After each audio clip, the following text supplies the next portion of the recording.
All right, welcome in everybody to the 2026 NBA Draft Live Reaction Show on the Gryd Network. I am Bryson Carver, back in the hosting chair, which I was, as I'm sure my next guest will remind me, I was absent from a year ago. I was in for like the second half of the second round. But regardless, we're excited to bring him back on. This is now 6 years going strong of him being my compatriot on the show. Would you please welcome Mike Guido to the NBA Draft Live Reaction Show? Mike, I didn't abandon you this year. You did not abandon me this year. I'm very grateful for that. Thanks, Bryson. I didn't want to leave you hanging, especially on a night like this when the overall upside of this draft is so strong. So, just getting right into it, kind of the discussion about who's going to be the first pick. Is it Debonsa? Is it Darren Peterson? In your opinion, the better of these two players is who, and who do you think fits the Washington Wizards and what they want to do more so? So it is, to me.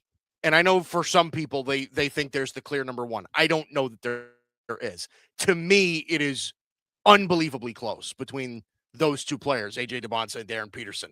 A.J. Debonsa, I think, is the safer of the two, right? I think his upside might be a little bit lower, but I think as far as safety, two-way ability, all of those things, I think A.J. Debonsa is probably the best player in the draft. He's my number one overall player. Darren Peterson is very, very closely number two. Now, again, Darren Peterson, if it hadn't been for, some of the motor concerns or the work ethic concerns that he faced over the last year, it's very possible that he could be squarely in the number one discussion. At least for me, I think A.J. Debonsa is the most well-rounded player in the draft. I think Darren Peterson has the most offensive upside. I think he can be a bona fide between 25 and 30 point per game scorer in the NBA if all rolls his way. But I think if you're asking me right now, gun to my head, I think A.J. Debonsa right now is the number one player in the draft by a very, very slim margin. Yeah, this is one of those drafts where, we've done plenty of these together. 2023 is the Wemby draft, and the 2022 draft where it's kind of similar in the sense of it was between Paolo and Chet Holmgren and Jabari Smith, where it's kind of this three-way race. In this case, it's two guys. I think the commissioner's about to get the draft going, but listen, I heard Kendrick Perkins not long before we went on here say that, his floor is Bradley Beal, his ceiling is Kobe Bryant. Talking about Darren Peterson. It's like, I don't know if I go there. But listen, he's certainly a very, very gifted scorer. To sort of echo what you were saying, I do have concerns. If we're talking about, oh man, he's a little light, maybe could put on some muscle. Yeah, these NBA franchises, they've got the best medical teams in the world. So that's not going to be an issue. If it's a how bad do you want it question, that is a little bit of a concern. When you did go to Kansas, you went to this elite institution, and that was a problem there. A lot of this is going to depend on where he ends up. Washington is potentially on the way up. They've got Trae Young back. For now, they have Anthony Davis, and they've had a number of lottery picks in the last few years. But then from there, obviously, got Utah, Memphis. Where do you think the best fit for Darren Peterson would be based on those teams in terms of his overall development? Because this, the work ethic concerns do, raise some eyebrows. Yeah, I mean, look, I think Utah is a good spot for him to go, just because it's a fairly quiet environment. It's not going to be a whole lot of high pressure, right? Like you're not following in Michael Jordan's full footsteps if you end up in Chicago or, in Memphis. They've had a whole lot of issues going on. God forbid you're another one. Right. I think Utah is a fairly solid place. They're still developing. There's not a whole lot of like top tier talent with the Jazz right now. I think that would be a really good spot for him. I think Washington's a little crowded for a player like him. He's a shot hunter. So guys like Anthony Davis, guys like Trae Young, guys like Trey Johnson of that, ilk that they drafted last year. I mean, I think those guys kind of take away what he could be doing. So I think Utah is a really good spot for him to go. Plus, I think he would look good in those like purple mountainy Utah jerseys. He would, yeah. Good for him. He would for sure. Washington on the clock. So do you have a prediction? I'm going to say they go Debonsa here again. I think the safer pick makes sense for them. And again, kind of like you mentioned with Peterson, like more from a stylistic standpoint, Debonsa fits more what they want to do. Would that be your prediction right now as we got about 4 minutes to go? Yeah, I think so. I mean, I think A.J. Debonsa is a he's a combo forward kind of player. You can kind of play him 3-4. He gives me like at the peak of his game, he's very Jaylen Brown. Like that's kind of the Okay. player that he is. He's a little bit bigger than Jaylen Brown is, but I think Very it's more athletic. of the right. He's a good athlete. He has a natural knack for scoring. Again, he has more of that two-way upside. His body is pretty NBA ready. He looks the part. Like I said, you can kind of play him at the 3 or the 4. He's good with his feet. I think there's a lot to like about AJ DeBonsa. I think like I said, he's the most well-rounded. I think he's the safest player in the draft.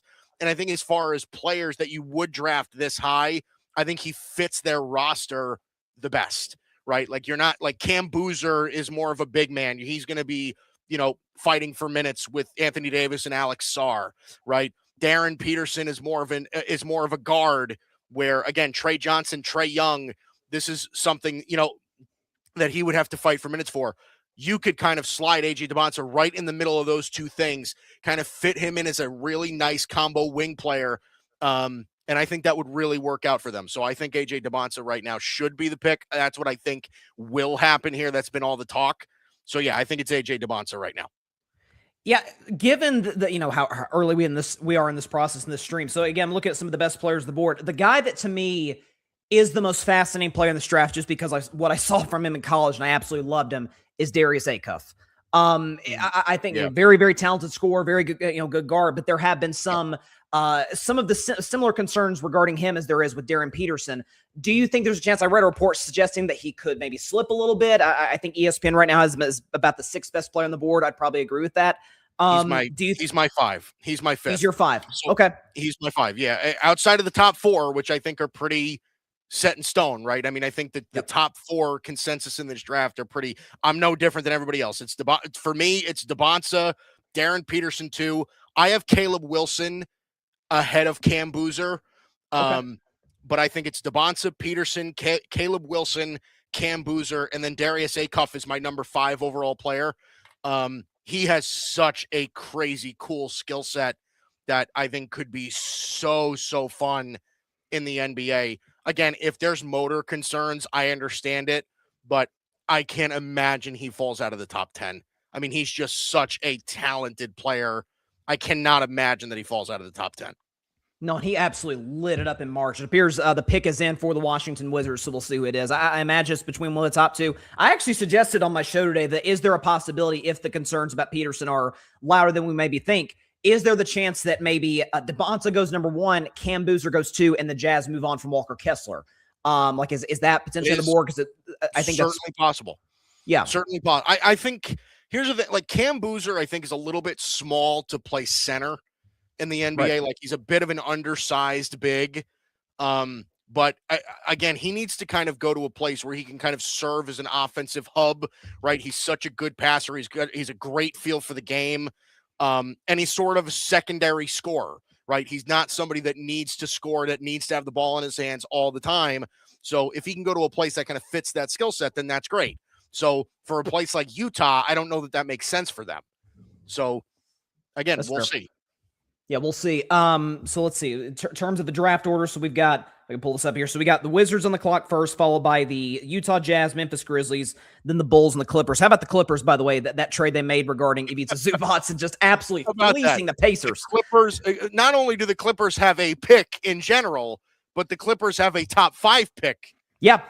2 lottery picks, mind you, or not 2 lottery picks. Well, that one pick's going to OKC, obviously from the from the Paul George trade, which is still reaping benefits for Oklahoma City. So yeah, that could have been the ultimate steal for Indiana. You get Zubac and you get the 5th pick, but that was a huge miss on their part. Which again, is a draft as deep as this, like you're seeing teams be a little bit more conservative with those picks. I think honestly, Mike, it's why you saw.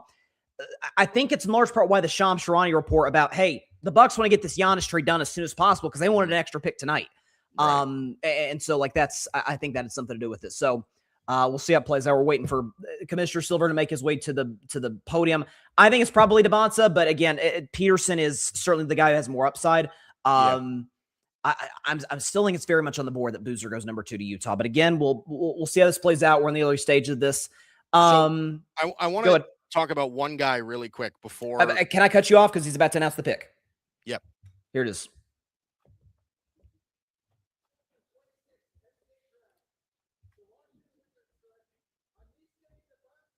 AJ Debonsa. They go to AJ Debonsa number 1. Yep. Yeah. AJ Debonsa, I think, was I think he was the consensus most of the time. Again, he is such a talented player. Like I said, two-way upside. I think he's going to be somebody that could turn into a plus defender. He isn't a plus defender yet, but somebody that could turn into a plus defender. Great with his feet. Has such high confidence. I mean, if you've ever heard AJ Debonsa talk, I mean, he thinks he is Michael Jordan. Like AJ Debonsa thinks he is the man. So, and there's a part of that I think some people might get turned off by, but there's also people that say, listen, this kid's got to have confidence, and he certainly does. And he's going to a place where that confidence is kind of well placed. So, you go to a place like Washington, who has been so down in the gutter for so long, and then they make 2 big moves last year with Anthony Davis and Trae Young getting 2 all-star caliber players, and now they get the number 1 pick. And now you're starting to see sort of a turnaround. I mean, could this be the move that sort of turns Washington around as a potential playoff team going into next year? I think you could see him have such a big role for them. They're going to give him the ball a lot, I think. Oh, yeah. But it's also going to be a lot of low-pressure situations, right? He's just a gifted scorer. He's so smart with the ball in his hands. He's so good with his feet, Bryson. I mean, that's really the thing that impresses me about him the most. Not only does he look the part, but the way he maneuvers his body, the way that he does things is just unlike what we see from young players. He's just a smart, aware, body-controlled type of player. So I think you're going to see him get a lot of run. Like I said, he was the number 1 overall player in the draft for me. Again, reminds me a lot of Jaylen Brown. He's a little bigger than Jaylen Brown, but I think the Wizards are going to like him a lot as a potential real difference-making two-way wing player that they can do a lot with. And guys like him are who this league is built around in terms of guys that can hit right off the bat. Like you said, he's got an NBA body, very athletic. The Jaylen Brown comparison, not only is he bigger than Jaylen now, but Jaylen was like most guys, kind of skinny when he came to the league out of Cal. And so to get somebody this size, this physically, mature, and again, that mentality, like you mentioned, is going to be huge. So now the Utah Jazz on the clock, and this is where the draft kind of gets interesting because, as you said, most people generally agreed that Debonsa was going to go number 1. Now Utah on the clock. Again, I'm going on a limb and saying Boozer goes 2. Do you think it's likely Peterson, or do you think they decided to pull the trigger on Boozer? I do. I think it's likely Peterson. I mean, I think it should be Peterson. Like, okay. I know the concern about all of the, did he really want to play? I get all of that. Okay. But he was also coming off an injury, right? When you hear him talk about it, he's like, listen, guys, I love playing basketball, but I was hurt. You know what I mean? I genuinely was hurt. I don't know why this is such a problem. So I understand the concern about it. And I know we put these guys under such a microscope going into it, but I just think Darren Peterson is such a dynamic, gifted scorer. He just is. He's such a, his comparison for me is Devin Booker. He's just a I definitely see that. Bona fide bucket getting guy. He's just crazy. He is such a good scorer. His shooting stroke is so smooth. Now, do I think he's going to be the best defender in the world? Probably not. But I think he could give you 30 a game. I think his upside could be somebody that's one of the top flight scorers in the NBA. So, and look, I think that there's upside with him too, as far as Bill Self played him very much off the ball this past year at Kansas. Very, very much off the ball. I think there might be a little bit in there as a passer, a facilitator. I think there might be a little bit more in there as well to where he could even make his teammates better. So like I said, Bryson, I really thought this AJ Debonsa, Darren Peterson discussion was really, really, really close. Really close. I just felt that Debonsa was a little safer, but I think Peterson might have the most upside in the draft. I think that kid could really, his ceiling, I think, is the highest. I generally agree. Again, he's somebody who you mentioned could probably give you 30 a night if he can hit his ceiling. Like that's listen, Utah's been starved for that, obviously, for the last few years, ever since they traded Donovan Mitchell, Rudy Gobert. They've been in this rebuild. This is the type of player, again, should he be able to hit that ceiling to be able to, kind of lead them in the future. But again, Utah generally has been regarded as a well-run franchise. We'll see if, again, that they can, show themselves and get it done with this one. Got a few comments here, it looks like. Kevin C says, can't go wrong with either one. I think he generally agrees with you. John, fan perspective, he says, let's go Bulls. They got a couple more picks, so Caleb Wilson potentially to Chicago, I think, is a real possibility, depending on what happens with Boozer. Peters is definitely going to be gone by 4, no question. So Chicago's got 2 picks in the top 15, by the way. They do. They've got some room to get things done. And they just added Nick Claxton in that Julius Randle trade as well. So, they're building some nice talent there.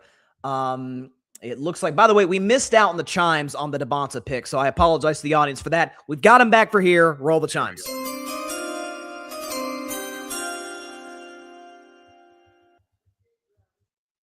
Here's the pick. Darren Peterson goes number 2. Yeah, I think that's the right move. I just do. I think he's the better player. Here's the thing, Bryson. I think, Darren Peterson for me is a clear step above Caleb Wilson and Cam Boozer. I just think that's the thing that we have to recognize. I think AJ Debonta and Darren Peterson are very close at the top of the class, but I think they're a true step ahead of the other two. I just think they're better players than Caleb Wilson and Cam Boozer. I just do. And I think if they were to go in another direction, they would have been picking down. They genuinely would not have been taking the best player on the board. I think Darren Peterson is just a superstar in the making if the motor is there and things break his way developmentally. He's just such a talented scorer. Like I keep saying, I think he's a 30-plus point per game guy. 30-plus, okay. I'm telling you, Brian, if you see how he creates his own shot, and not even the fact that he creates his own shot, he has such a knack for swiftly moving within the offense to just find the open space, even when he doesn't have the ball in his hands. He's just such a smart offensive player that, even if the ball isn't in his hands, he can still create opportunities for himself. That's rare for a young player. Yes. That really is. So there's something especially for a scorer, Mike, especially for a natural scorer. Right. And like I said, Darren Peterson is one of those guys who can hit every shot on the floor. He's not a super duper athlete.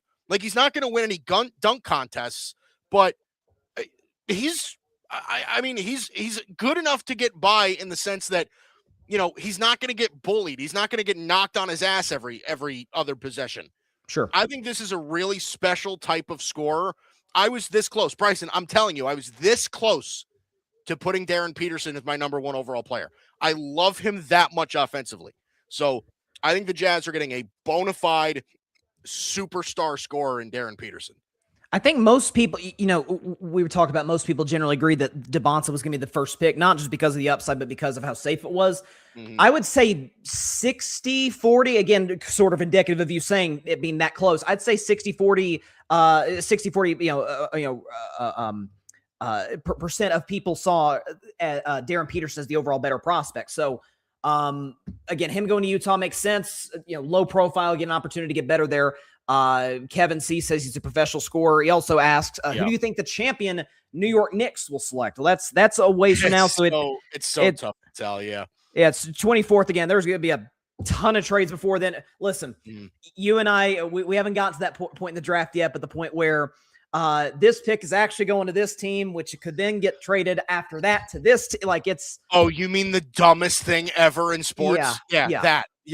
Ridiculous. Yeah. I hate it more than anything in the world. The NBA overcomplicates trades. It is brutal the way they do trades. Brutal. It doesn't make sense too, because you had the trade yesterday, obviously with Giannis, and I'm checking the rounds right now. It says that Miami is still going to make that pick, Bryson. That's still Miami's pick. Like that's Miami is still going to that pick is going to the Bucks. Yeah. We know it's going to the Bucks. It is. But Miami's going to like it when Adam said like that guy who's getting drafted is going to put a Miami Heat hat on and he's not going to play for them. It's like Luka Doncic wearing the Hawks hat. Yeah, it's ridiculous. Cam Boozer's got to be the pick here at 3, right? Yeah, I would imagine it's Cam Boozer. Cam Boozer, Caleb Wilson, I think are up in the air here, but Cam Boozer seems to be the consensus. It would make a lot of sense for me. Pair him with Zach Edey in the front court. That could be pretty dangerous. Especially since they just traded Jaren Jackson Jr. to Utah again. Kind of that's been Memphis's identity for a long time, trying to have a big front court. Again, he would. You said he needed to be more kind of like the hub of an offense. I think that's more of a natural fit if he plays the 4 as opposed to the 5. Especially with kind of the lack of shooting in Memphis. So yeah, that could make sense. The pick is in for the Grizzlies. I'm with you. I do think it's probably going to be Cam Boozer. Let's see. Okay, yeah. So then you have the Chicago Bulls falling. That feels like a Caleb Williams pick. I mean, we're going chalk thus far. Far, yeah. I mean, Debonsa Peterson 1-2 is pretty chalk. So again, we'll see how it all shakes. But yeah. Here's a question: is Cam going to be better than his dad? Oh, his dad was pretty good. His dad Carlos wasn't bad. Carlos Boozer was very, very good. It's tough to say. I mean, I think Cam Boozer has more natural talent than his dad did, but it really just depends on his situation and what role he can carve out for himself. They're also just different players. Like Carlos Boozer and Cam Boozer are very different. Like Carlos Boozer was not a crazy 3-point shooter. He wasn't a crazy passer or anything like that. Cam Boozer is a good 3-point shooter. He's a good passer. Carlos Boozer is a better defender than Cam is. Like they're different. You know, it's tough to really say. Yep, we'll see how it plays out. And again, do you think there's an element of guys going to Washington? DC is a bigger market, obviously, but going to small markets, opportunity to develop more. We'll see. Obviously, Memphis is a small market. Here's the pick from Adam Silver. Yeah.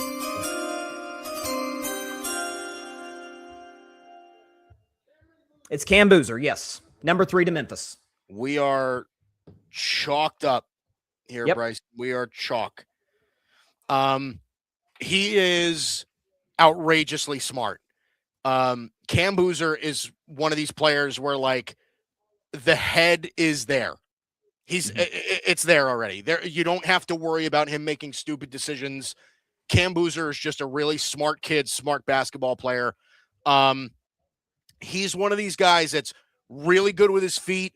He plays almost pretty traditional. Like he is not like a 1980s big man, but he sort of plays in the post, back to the basket, you know, good with his feet, kind of works within the game that way, can serve as a passer that way.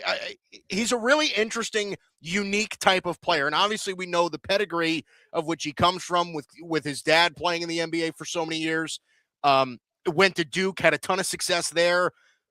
So listen, I think Cam Boozer is perhaps maybe the smartest player in the draft as far as basketball IQ. Now, I think natural talent, he's definitely a step below guys like Debonsa and guys like Peterson. Even a guy like Caleb Wilson, I think, has raw upside. But I think Cam Boozer is one of those guys where his floor is so high that I don't think he could fail. Like, I don't really picture – I feel like I say it every year, Bryson. Like, there's usually those guys where I just can't picture them failing in the NBA. Cam Boozer is one of those guys. He might not be a like bona fide star kind of player, but I think he's going to be a really good player for a very, very long time. Again, my comparison for him was Al Horford. I think he puts the ball on the deck and moves a little better than Al Horford does, but serving as like a good passer, rebounder, smart basketball player, that's the career I think Cam Boozer could have, just a franchise staple for a very, very long time. Well, Lord knows Memphis has been in need of smarter basketball players for a while now. Not just off the court, but I mean, that's let's be honest, Mike Guido, they needed that. I like what you did there, Bryson. I like what you did there. They did. So Chicago Bulls now on the clock, and at number 4, I mean, why not just keep this chalk train going on? I think it's going to be Caleb Wilson. Yeah. I think Caleb Wilson like now you're entering the territory of like, all right, the discussions are really over at this point. Caleb Wilson to me is clearly the best player left. And again, consensus. I had Caleb Wilson as a higher ranked player than Cam Boozer, but again, you could have gone either way with those two guys. I think Caleb Wilson's the guy here. And then you're really getting to the interesting stuff because now, I mean, you've got this run on guards that we're going to see, right? Darius Acuff, Kingston Flemings, I think is somebody that I really, really liked. Keaton Wagler, Michael Brown, Braden Burries. I mean, just a run on guards that we could see. One guy before, because I didn't get a chance to say it before the number one pick came in. Okay. I think he's going to go later than my ranking of him, but the OG Anunoby of this draft is Yaxel Lendeborg out of Michigan. I want us to take him at 11, Mike. I want us to take him at 11 if we don't trade that. That kid is going to be a good NBA player. Yep. And we'll talk about him more at some point, but Yaxel Lendeborg that's I would be damn close to taking him at 5. I really at 5. I'd be really close. Because again, Bryson, we just saw it with the Knicks in the finals, right? That's 6'8", long arms, great defender, good shooter, good in transition, like plays high energy. Like more could you want? Like he's not a great ball handler. Who cares? Like he's not bringing the ball up anyway. Let him posterize people, hit some threes, and defend everybody. Like that's what I want to see. Listen, Mike, I've said it all week. If we don't trade that pick for Trey Murphy in the next, 45 minutes, I want us to take Yaxel Lendeborg at number 11. I think he'd be a fantastic fit. And listen, we need some size. We need some length in Golden State. A few comments here.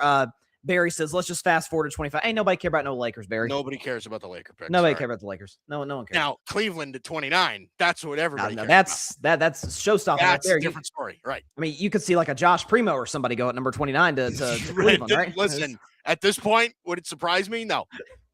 Crazy. I mean, listen, got guys going back to college, and who knows?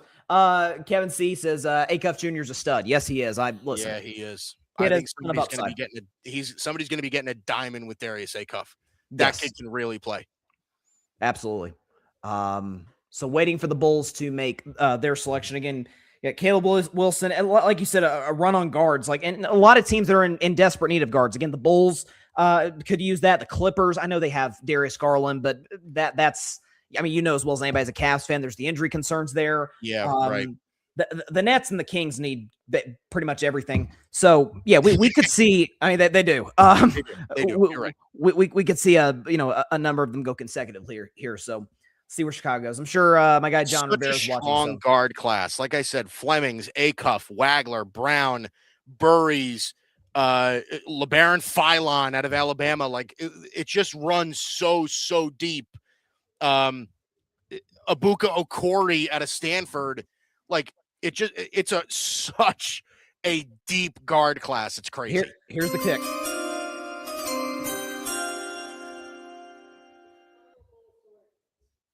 Caleb Wilson goes number 4. So keep the chalk train going. We are chalked up. There you go. Ton of upside. Great pick here for the Bulls here. Yeah, he's a stud. Amari Stoudemire was the comp I had for him. I just look at this guy's highlight tape, Bryson. like Caleb Wilson can get up there. Yep. This dude blocks shots, can jump out of the gym, dunks on everybody, can hit threes. Like Caleb Wilson's got mega upside. Great size, great length. Again, I think he's a pretty substantial rim protector. Again, I think if his body fills out, he becomes that more of a switchable defender, that much more of a defensive force. He can definitely, kind of spin off and hit fadeaway jumpers in the mid-range. I think there's a lot of upside here with two-way ability. I think I don't know that he's ever going to be in like a number 1 on a championship team or anything like that. But could he be a really good number 2, number 3 type of player? Yes, I think so. I think he's just got such good really good defensive IQ. He's a good rebounder. He's one of these guys that has so much offensive upside. Like I said, he puts the ball on the floor. Great, like I said, great back to the basket, fadeaway jumper sort of skills. I think he's got a developmental three-pointer. There's a lot of upside with him. I think if the Bulls can, just focus on getting his offensive game refined, I think he's going to be a really, really, really good player for a long time. Like I said, he was my number 3 overall player. I had him over Cam Boozer. So I think upside, it's there. It's all a matter of, can you develop him? Can you get him right? 100%. And they're showing former top 5 picks from North Carolina last 30 years. We got Antoine Jamison, Vince Carter, Marvin Williams, Raymond Felton, Caleb Wilson. Man, whatever happened to Raymond Felton, man? I feel like he fell off quick. No offense. Let's see. We got some comments here. John says 2026 KG. Okay. Yeah, listen, he's long. He's very athletic. Good defender. Yeah. Mm-hmm. You can see it. Let's see. Wizards finished 4th in the East. I don't know if I go that far. That's crazy. I mean, if AD and Trae Young are healthy for 75 games, but I was thinking about this the other day, Bryson, too. So we were talking about AJ DeBonsa, and last year, right, with Dallas and Cooper Flagg, how much different are the Wizards this year to what the Mavs were last year? I really don't know that they're that much different. So I don't think that we should expect so much of a different result. I mean, I think they could be a play-in team.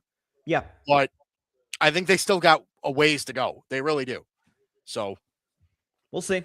Clippers on the clock now. They've got about a minute and a half to go to make their selection. Weird that the Clippers are picking 5. Wait, seriously. I think the last time the Clippers had a top 5 pick, they took Blake Griffin. Like, it just, I don't. Yeah. It's been a while. Mike, I got to hop off for a second. Can you man this thing solo? Oh, you're abandoning me again? Not forever. Five minutes. 5 minutes, Mike Guido. 5 minutes. Oh, my Lord. Look at, and he leaves me alone. Can you believe it? I'm going to be so mad. Oh, he has no idea. He has no idea the kind of crap I'm going to give him when he gets back. All right. So Clippers at number 5. It's interesting because I think they can go in a lot of different directions. They just brought in Darius Garland from the Cavs, so it's going to be interesting whether or not they dip into this class of point guards, or maybe they even go for somebody that's a little bit more off ball, right? Somebody like Keaton Wagler, I think, can play more off ball. Braden Burries is more of a two-way guard that can play more off the ball. So again, we'll see how this shakes out. Could they take a big? Like, I think that's sort of a question that you could ask too, is could they take somebody like Ade Mara? I don't know. It's interesting. As far as like value is concerned, right now, I think the value falls in taking a guard. So we'll see. We'll see where they end up. So far, it's been really chalk. I'm really interested to see how this shakes out.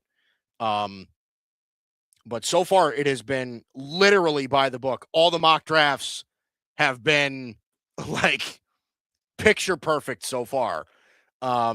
And as we're waiting for the Clippers to make their pick, like I said, I think it's interesting to see where they go if they pick from this crop of guards, right? Bryson and I just talked about Yaxel Lendeborg for a little bit. If they were to go in that direction, that would be something really interesting. Not saying he is Kawhi Leonard, but a very Kawhi Leonard-esque type of player is what Yaxel Lendeborg could be, somebody of the same ilk.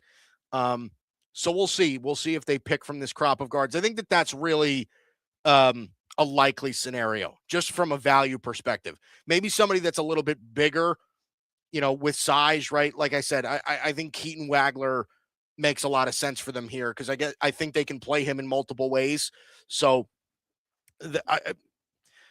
we'll see. We'll see if they can if they make a decent enough decision here to not clog up their rotation and all of those different things. So we'll see about this. It looks like there's coming up to be him right now with the pick. Bryson is a little bit further ahead than me. So it looks like the Clippers right now are taking Keaton Wagler out of Illinois. This is a good pick for them. Good pick by the Clippers. So Keaton Wagler, I mean, again, I think there was an argument to be made that Keaton Wagler was the number 5 player in the draft. Like outside of the top 4 out of the consensus, Keaton Wagler was the next best guy. Now, again, Keaton Wagler was my number 8 overall player, so this is not all too bad. Excuse me. I think he can be a lead guard. I have him listed as a point guard, but I think he could play more of a combo role. He has good enough size to do it. He's listed at 6'5". So he's a good processor, right? He can hit shots outside. Good passer. Reminds me a little of Tyrese Halliburton. I think he moves a little bit more fluidly than Tyrese Halliburton does. But he's a good shooter. He's one of these guys that really knows what to do with the basketball in his hands. Good facilitator, gets his teammates involved. So I think there's a real good shot that he works out for the Clippers. This is going to be one of their better young pieces. I don't love him as a defender. I mean, I think he's more of he's somebody that can kind of go out on a limb and, maybe provide some help defense. But he's not going to be the guy you assign to to certain players. So I think he could be a very, very solid, combo guard where if you need him to bring the ball up and kind of facilitate an offense, that's something that he can absolutely do. Or if you just want to use him as an off-ball scorer, that's something that he can do as well. So I think this is a good pick here for the Clippers. All right, I'm back. Yeah, it looks like you've done this thing solo before, Mike. It looks like you've got experience doing this. Oh, yeah, you don't say. I wonder where. I wonder how that's happened. Jerk. 5 minutes, Guido. 5. No, I'm with you, though. Good pick here for the Clippers. Brooklyn Nets now on the clock. Again, I was saying this sort of half jokingly, but also serious. They need basically everything at this point. Yeah, I kind of don't think they need a point guard, though. Like they went pretty heavy on point guard last year, right? They drafted 2 point guards in the first round last year when they drafted Igor Dioman and Ben Saroff. So I don't know that they need a point guard, which kind of sucks for them at this point because point guards are the value here. Yep. But let me tell you, Yaxel Lendeborg would be one heck of a pick here. By the way, based on what I'm reading, the Clippers, the reason the clock went all the way down to 000 is because there was a chance that they were maybe going to trade that number 5 pick. But I'm reading that both the Atlanta Hawks and the Golden State Warriors are debating whether to use their pick. Hawks are at 8, Warriors are at 11 to trade to New Orleans for Trey Murphy. So that's been a development. It's been expected that the Pelicans would move him. It feels like everybody, I think the Clippers were a team that talked to New Orleans before they ended up using this selection, to take Keaton Wagler. So we'll see. Brooklyn now at number 6, minute and a half to go. So like you said, I mean, it's going to be a run on guards. You think somebody like an Ade Mara goes right here to Brooklyn, especially if they do Nick Claxton? Yeah, I mean, I think that's certainly possible. I think it's certainly possible, right? Like Adai Mara is the super sized big man in this class, right? 7'3", but he can hit threes and protect the rim and all that stuff. Like he's very Walker Kessler-ish, right? So it'll be interesting to see what they can do there. Again, especially if they can develop that 3-point shot, right? Like, cause it's not ugly. It's not something that seems to be super hopeless. But even if it doesn't develop and he's just a rim running, like rim protecting center, that's huge. I think that has some value there. So that's certainly possible. Hannes Steinbach is somebody that I really want to know where he goes. Like, I'm really interested to see. Right. I really am interested to see where he goes. He's very Şengün-ish. You know what I mean? So, like, I'm interested to see where that could shake out as well. Jay Billis's best available are Acuff, Flemings, Burries, Mikal Bryant Jr., and Mara. So, if I had to, I've often predicted stuff on the show, and he'd be like, "Oh, you were cheating looking at Shams." Shams, oddly, Mike, has not tweeted any spoilers. I don't know if they told him to, like, hey. I wonder if they told him not to, yeah. Maybe. Well, they need still Schefter and Ian Rappaport and, Jordan Schultz during the NFL draft. ruins the viewing experience. But if I had to guess, I'd say Mara. Like you said, using a big, like you said, kind of a rim runner to be able to replace Nick Claxton. An off-ball guard would not surprise me either. I mean, I think Braden Burries is somebody that you could look at here also as kind of like a two-way off-ball guard. Again, Burries is not much of a passer, so it's not like he's, going to be bringing the ball up or anything, but he's a good shooter, can play defense. He's kind of a pest in that way. I think you could look at that and find room for him there as well.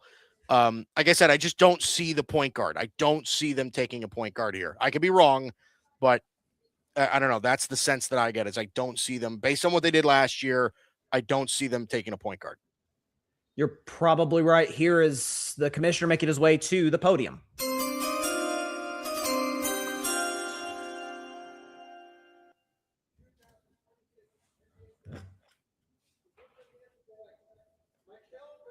Mikal Brown Jr. goes to Brooklyn. Okay. I mean, that's interesting to me because he really is a traditional point guard. I shouldn't say traditional because he's not like a super duper passer. You're going to love my player comparison for him. Okay.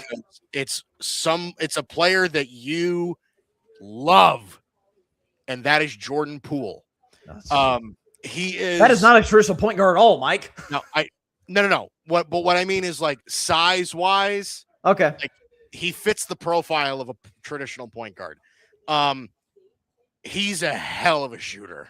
This guy can really light it up. I mean, he put up, I forget who it was again, Wisconsin or something like that. He dropped 45 points this past year. But he is like, he's the, I use this term lightly, okay? But he's the Steph Curry of this draft, right? Like he's best shooter, sure. Takes the crazy shots, right? 28, 29-foot threes. Like he's one of those guys. And he certainly has the confidence to take those shots. It sometimes leads to him taking not so very good shots, right? Like that's what happens sometimes. So, I mean, as far as like positional fit, it wouldn't surprise me if they tried to play him a little bit more off ball, but boy, can he really light it up from range. I seriously, I think he works really well with bigs. I mean, he can really do well in pick and roll situations. I think as far as like I said, his primary attribute that he's going to bring to in the NBA is his ability to shoot the basketball. He's not going to do a lot of finishing. He's not going to, muscle through contact. You can see by his frame, he's a thin frame guy, but as a shooter, he is going to have he might not be the most consistent guy, the most efficient guy early on in his career, but there are going to be games that he puts out there and you're going to be like out of nowhere, he'll have a game where he plays 10 minutes and scores 4 points. The next game he'll have 28 minutes and he'll score 28 points. Like he's just going to be that kind of volume scorer that I think you could see early on in his career. It's not a bad pick. It's just interesting based on positional need and what they have on the roster already. He was my number 9 overall player. Okay. So not necessarily that much of a stylistic fit with Brooklyn, but it's more so who they like on their board. By the way, Sacramento's pick is in. They more so than Brooklyn really do need literally everything. They're going to probably offload DeMar DeRozan's contract when it's all said and done. Move Sabonis, so they're in a rebuild now, but it's going to be even more so. I'd love to see them take a point guard. I'd love to see them take somebody like Darius Acuff. Again, like I said, I think Darius Acuff and Kingston Flemings. Those are the 2 best players left on the board for me. They're my 5 and 6 overall players. They're both, again, traditionally styled, profiled point guards. So, again, Acuff, Flemings, I think would be home runs here for Sacramento. Looks like Tyler Reddington is potentially ready if he's ready to bring him on. He's one of the co-hosts of the Pull the Chair podcast. Please welcome Tyler Reddington, who is joining us live right now. Tyler, how you doing, my man? Hey, what's up, fellas? How are you? Can you hear me good? Hear you loud and clear, buddy. You actually, matter of fact, I think Tyler's first appearance on the Gryd, Mike, was the 2024 draft 2 years ago, second round, because I remember that was the Bronny draft. He stopped by and he's been with us ever since, and we're glad to have him. Tyler, the Mavs are the pick after this, or sorry, 2 picks after this at number 9. Where do you think they potentially go here, depending on who's available? Yeah, so I mean, with Dusty May hiring, you got to look at some of the Michigan players now. There's 3 on the board that could go in the top 15. Yeah. You got Luxembourg, you got Morez, and then you got AD Mara. I don't see us getting AD Mara because we are pretty solid at the center position. But some of those 2 other pieces are interesting. And they even talked to Yaxel recently since they hired Dusty. He's like, man, I want to stick with Dusty. That wouldn't be a bad choice if you're Dallas. You do have PJ Washington there, but that's somebody you might try to trade in that position. But there's so much we could do. I'm excited. We got 2 picks in the first round, or 2 picks in the draft. I'm excited. This is a big draft for us. We don't own any of the picks going forward. And one of these 4 guards, and I heard Mike just talking about Flemings and Mike Mikel Brown. If one of these could fall to Dallas, if one of these 4 guards could fall to Dallas, that's what I would want. Not to cut you off. Here's the Sacramento pick. Yeah.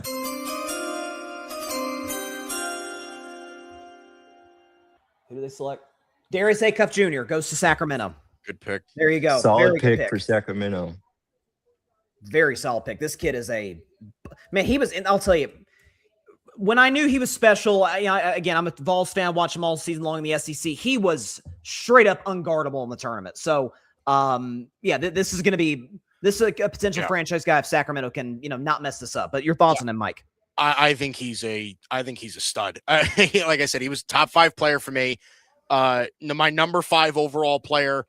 Player comparison, Bryson, is the franchise, Steve Francis. He's got a lot of that bulldog mentality in his game. And John Calipari used the ever-loving you-know-what out of him. His usage rate was crazy at Arkansas. He had the ball in his hands all the time. Sure did. So he's going to be somebody that has no fear, good experience. Again, SEC Player of the Year this year. Played a ton of minutes.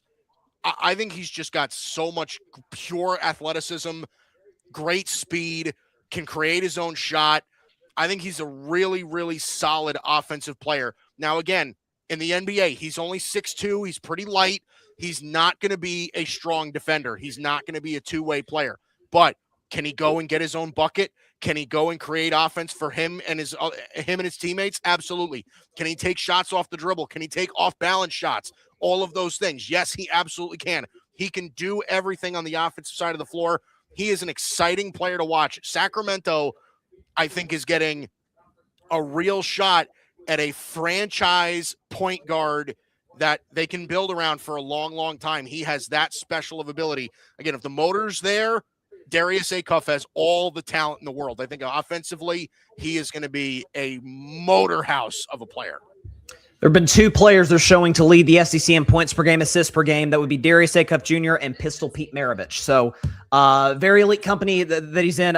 Barry's already throwing shots. He says, my condolences to Acuff. Listen, he is going to NBA Siberia, as Barry would say, to be fair. But, yeah, listen, unbelievably talented guard. Like you said, 23-6 a night. So such a great player. He's an excellent player, like top 5 in the draft, no question. So good pick here by Sacramento. They needed this kind of boost. So now Atlanta's on the clock, and this is where it gets a little interesting because they, again, according to I believe it's Sam Amick, both the Hawks and the Warriors have been talking in New Orleans about a potential Trey Murphy trade. As of right now, Atlanta is on the clock, so we'll see how that turns out. Mm-hmm. Tyler, thoughts on this? Let's see. Do they? Trying to look at who's on the board here. So Atlanta is in an interesting position. They just signed CJ McCollum yesterday, right, to an extension. Yep. I don't know if that means a lot on whether they would go guard. They're in an interesting position. They got a ton of flexibility here, and they're in a position where they don't necessarily want to rebuild. I think they do go guard here. I think they go guard here. It would be interesting to see Mikel Brown or Flemings go here. Well, Mikel Brown's already off the board. He went to Brooklyn, right? Yeah, he went to Brooklyn. Did he just get drafted? Okay, yeah. So he went to Brooklyn, number 6. Yeah, so, I mean, do you go AD Mara here? Do they need a big? They just brought Kuminga in here. That's an interesting piece as well. I still think I'd go guard. I mean, I think like if it were me drafting for them, I mean, I think Kingston Flemings is a really solid pick here, right? Super fast, great offensive guy.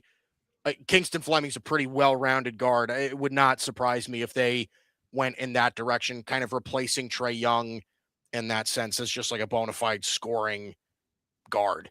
And Kingston Fleming's played under Cal Sampson, so he's got that mentality, that dog mentality. Kingston Flemings who's a freshman this year. He's a little undersized, but man, he could handle the rock. He could shoot the rock. He could get his own shot. I think it would be a great pick if Atlanta went here, and it's somebody that you could build around. Yeah, it really is. He shared the backcourt, by the way, at Houston. He shared the backcourt with a true senior in Emmanuel Sharp, who is also, I think, hoping to get drafted at some point within these next 2 days. So again, there's experience there. I listen. If it were me, I think Kingston Flemings is the clear pick here. Again, he's my best player overall on the board. After that, it's Lendborg. I don't think the roster makes sense there. I mean, listen, Wagler went, Mikel Brown went, Acuff went. You saw 3 point guards in a row just go. I think Kingston Flemings is clearly your guy, because after that, then you're getting into a little bit more of a drop-off with point guards, right? LeBaron Philon, Abuka Okori, Christian Anderson. I mean, these guys are just a little bit lower of a tier. So I think right now Kingston Flemings is your guy at this point for Atlanta. Barry in the comments says, as a Lakers fan, if I think he meant Cam Carr. Cameron Carr is in the draft, I'd like to see him get picked. Yeah, I mean, listen, the Lakers could use some help at guard for sure. Again, pending the Austin Reeves situation, obviously, but that could be an interesting fit for him for sure. We got some eyes on him too, Barry. He could shoot the hell out of a rock. He's a floor spacer. Yeah, he's been moving up the boards in the draft. He's been moving up the boards he had a big combine and scrimmage. He was the top scorer in one of those scrimmages earlier in the combine. So, and then I know the pick is in. We're going to get to it, but hey, Bryson, we're going to have to talk about Nate Ament too. I was just about to ask Mike. Yeah. I'm curious where he ends up, because very long, can score from the perimeter. He got a lot. I don't want to hear Mike's comparison yet until he gets picked. But I know watching games like, hey, he's got a little Kevin Durant in him. Rick Barnes, Coach Kevin. I don't know. I know. But there are some stylistic similarities. Barry says to back off, Tyler. He wants them to fall to 25 to the Lakers. So Atlanta is going to make this pick, obviously, at number 8. So they're not going to make the trade for Trey Murphy. So again, as a Warriors fan, it's Trey Murphy, I'm thrilled. If it's the Axel Landenberg, I'm thrilled. I just want one of those two guys. I just have a bad feeling I probably just jinxed that, though, because every time, Mike, do you ever notice every single time I'm like campaigning for a guy, he always gets picked like 1 or 2 picks before, whether it's the Steelers or Golden State. Yes. So I probably just jinxed that, and I need to learn better for 2027. Do yourself a favor, keep your mouth shut. Yep. And Yep. You're right. I'll ask you this, Tyler. So again, we'll see who Atlanta picks. Who do you not want them to pick? Because obviously your Mavs are going to be on the clock next. Oh, so I've been up and down on I would like Kingston Flemings. Seeing what's left on the board, I would like Kingston Flemings. Here's the pick. Sorry to cut you off. Here we go. No, let's go.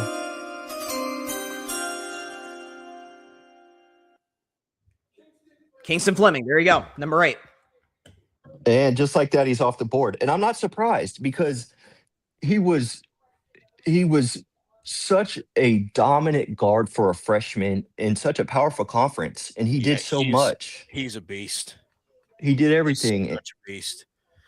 To me, Bryson, he's a spitting image of Tyrese Maxey. Like, he's just a true scorer, like bona fide stud guard. But he's a good passer. Like, he's actually not like a true like vacuum cleaner when it comes to the ball in his hands. You know what I mean? You want to talk about like true speed? Kingston Flemings is fast. This guy gets up and down the floor fast. Crazy in transition. He's got a slight frame. So like when he goes to finish at the rim, he just kind of finds his way through tight spaces It's really, Very really athletic. impressive. Crazy athlete.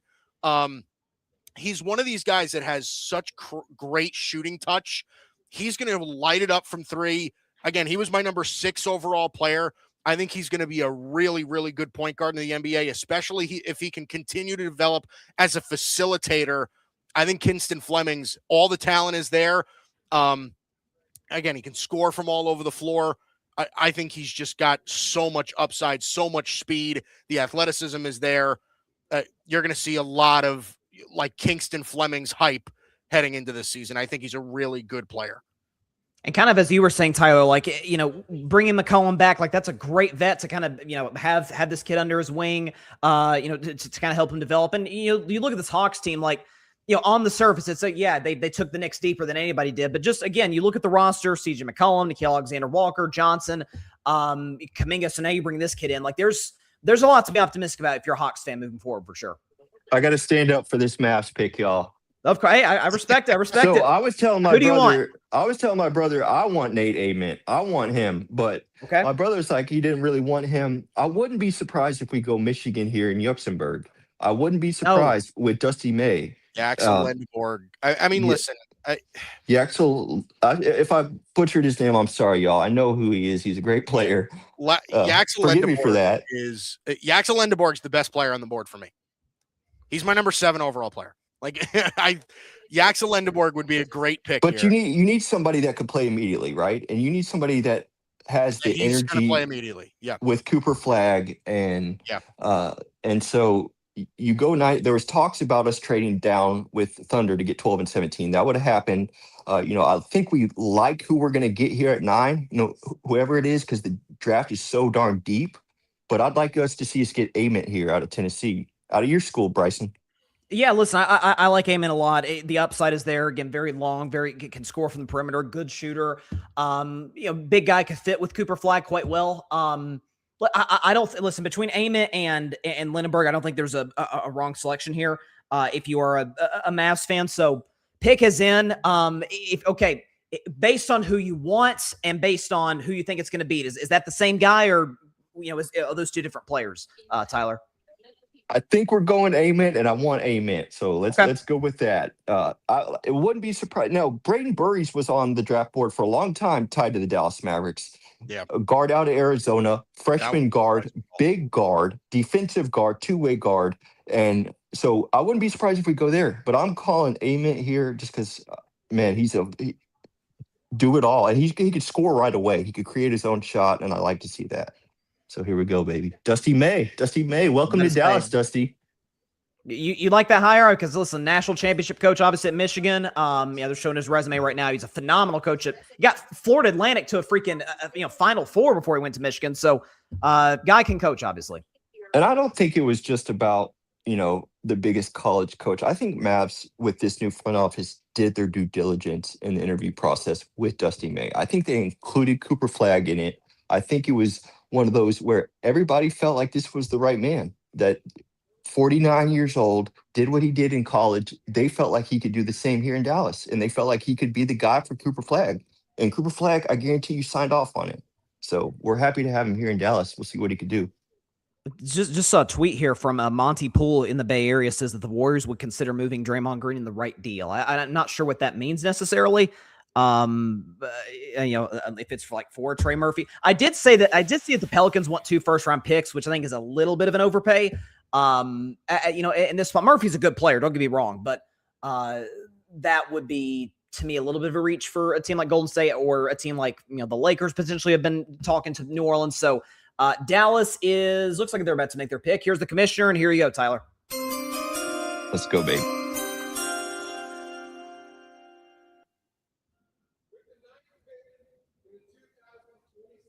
Here's the pick.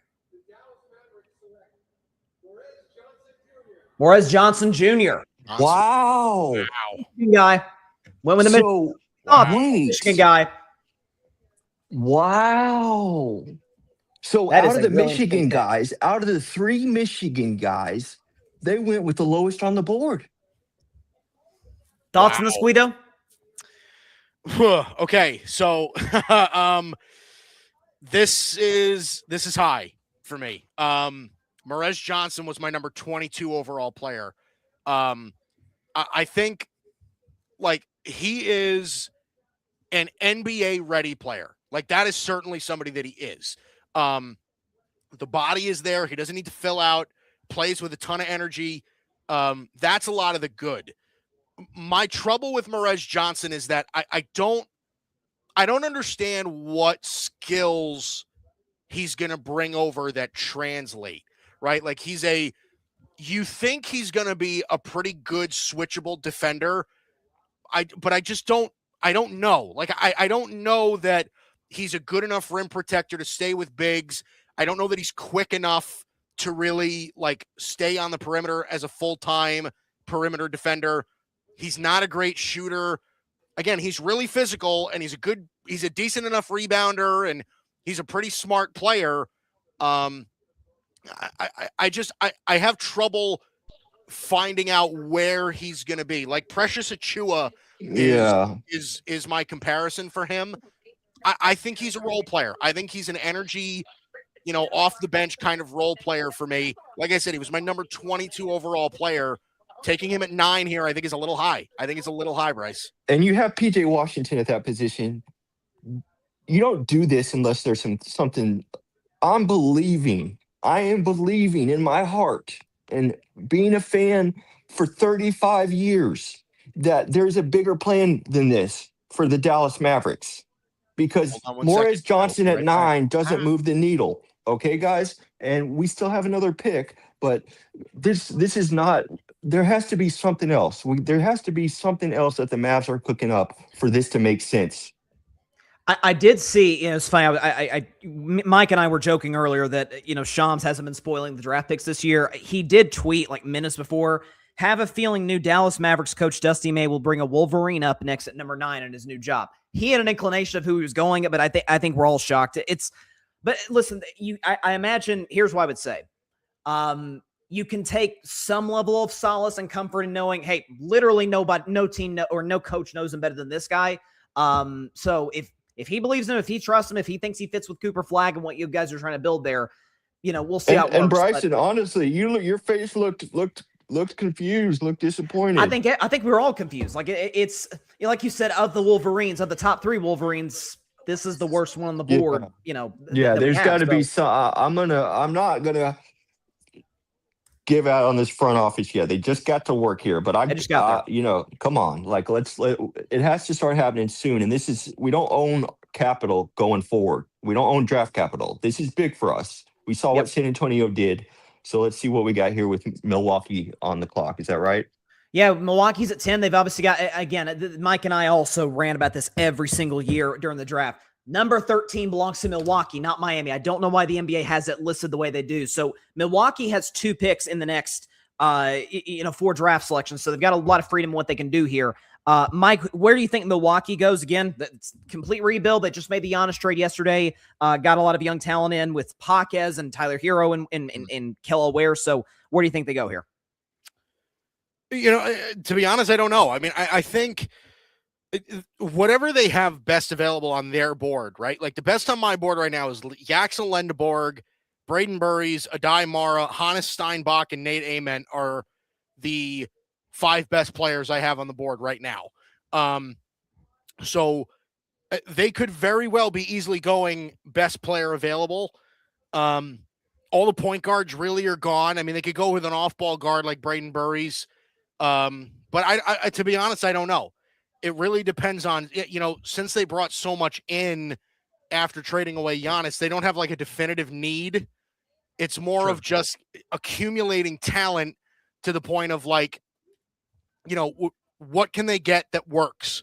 So that would be what my answer would be just like anything that they can to, move the needle as far as where their board is. I gotta admit, as a Warriors fan waiting for the next selection, I kind of hope that they take Burries at number 10. I have seen some stuff that the Warriors might be interested, which to me makes absolutely no sense at all at number 11. Got enough guards as is. That's been kind of a bug in the ass for Warriors fans is like just the fact that these, Pajemski and you keep going guard after guard after guard. So I kind of hope Burries goes to Milwaukee here at 10. My gut tells me it's Nate Ament. I think he'd be a good fit there in Milwaukee, but we'll see. Again, they've shown Miles Turner's still there. Is Kuzma a free agent or is he still there? I feel like he's a free agent for some reason. I don't remember. I'll have to double check. Because they probably moved Miles Turner when it's all said and done and try and get as young as possible. But I'm really, really, really shocked though that so was Tyler, that Morris Johnson Jr. was the first Wolverine off the board. That's surprising. Like I said, Bryson, this draft is going to be interesting because I think the more we get, like the further down we get into the first round, the more like wild cardish it's going to feel. Like I don't know that rankings are going to matter all that much, based on, how far we get in. I mean, right now, we just saw Morris Johnson go. I think Morris Johnson, like I said, he was in my 20s. So I don't, this draft is pretty deep. So I don't know how far down we would have to go to figure out who they want. You know what I mean? Like, I think at this point, we're just kind of throwing darts at what guys they could be looking for. Here's the Milwaukee pick.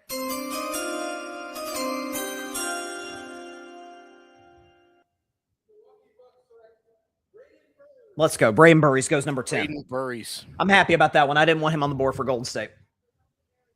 All right, your thoughts on this pick? 6'4" guard out of Arizona going to Milwaukee now, who needs as much young talent as they can possibly get.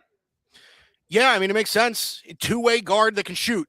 Those are always going to be valuable no matter what stage of rebuild you're in. There were arguments to be made that Braden Burries was a top 6 or 7 player in the draft. I saw him as, guess what, the number 10 player in the draft. This is where I had Braden Burries. He is in my mind, he is a bit more of an athletic Desmond Bane. Like that's the kind of player that he is. True off-ball guard. I think that's what he's going to be in the NBA. Solid size. Again, really good, like smart shot taker. He doesn't make a lot of bad decisions.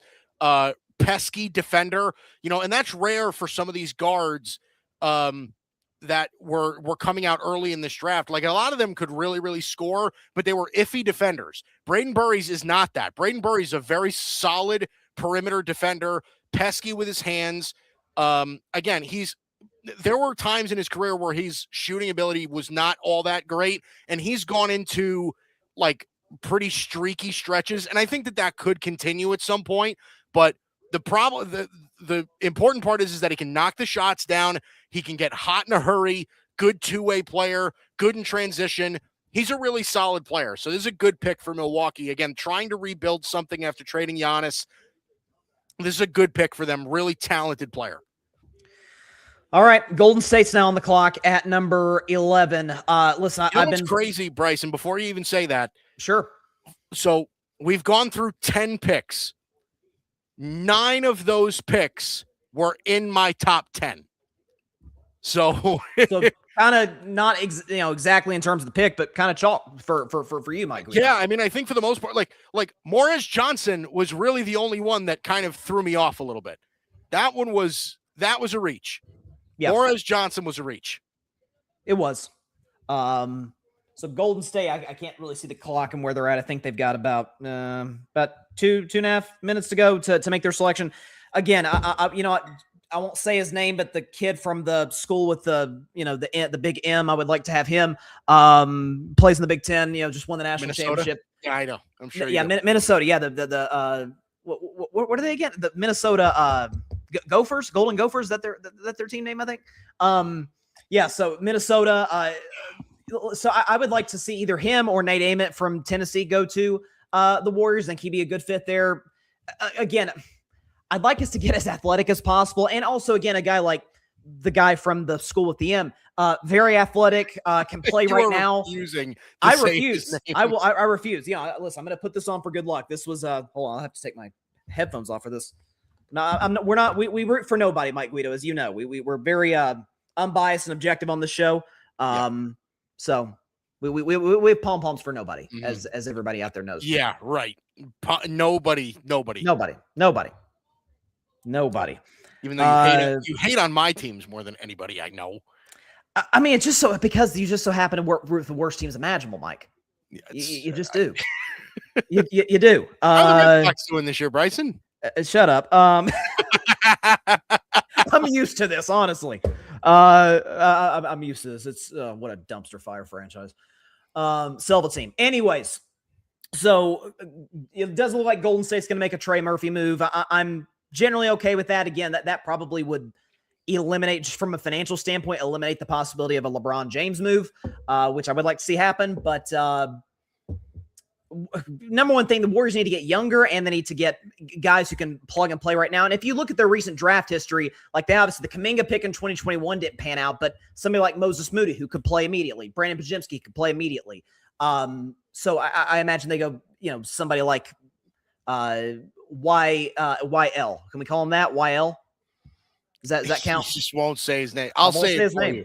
Yeah. I'll say it for you. You can say it. Yaxel Lendeborg would be a fantastic pick for the Warriors.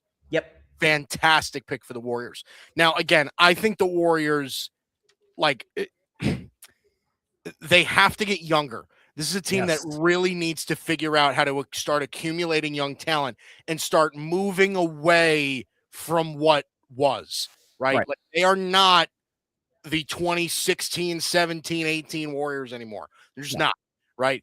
This is a far removed sort of deal for them. They have to figure out what direction they want to go in as a franchise. And what better way to do that than to pick an OG Anunoby, carbon copy. Yep.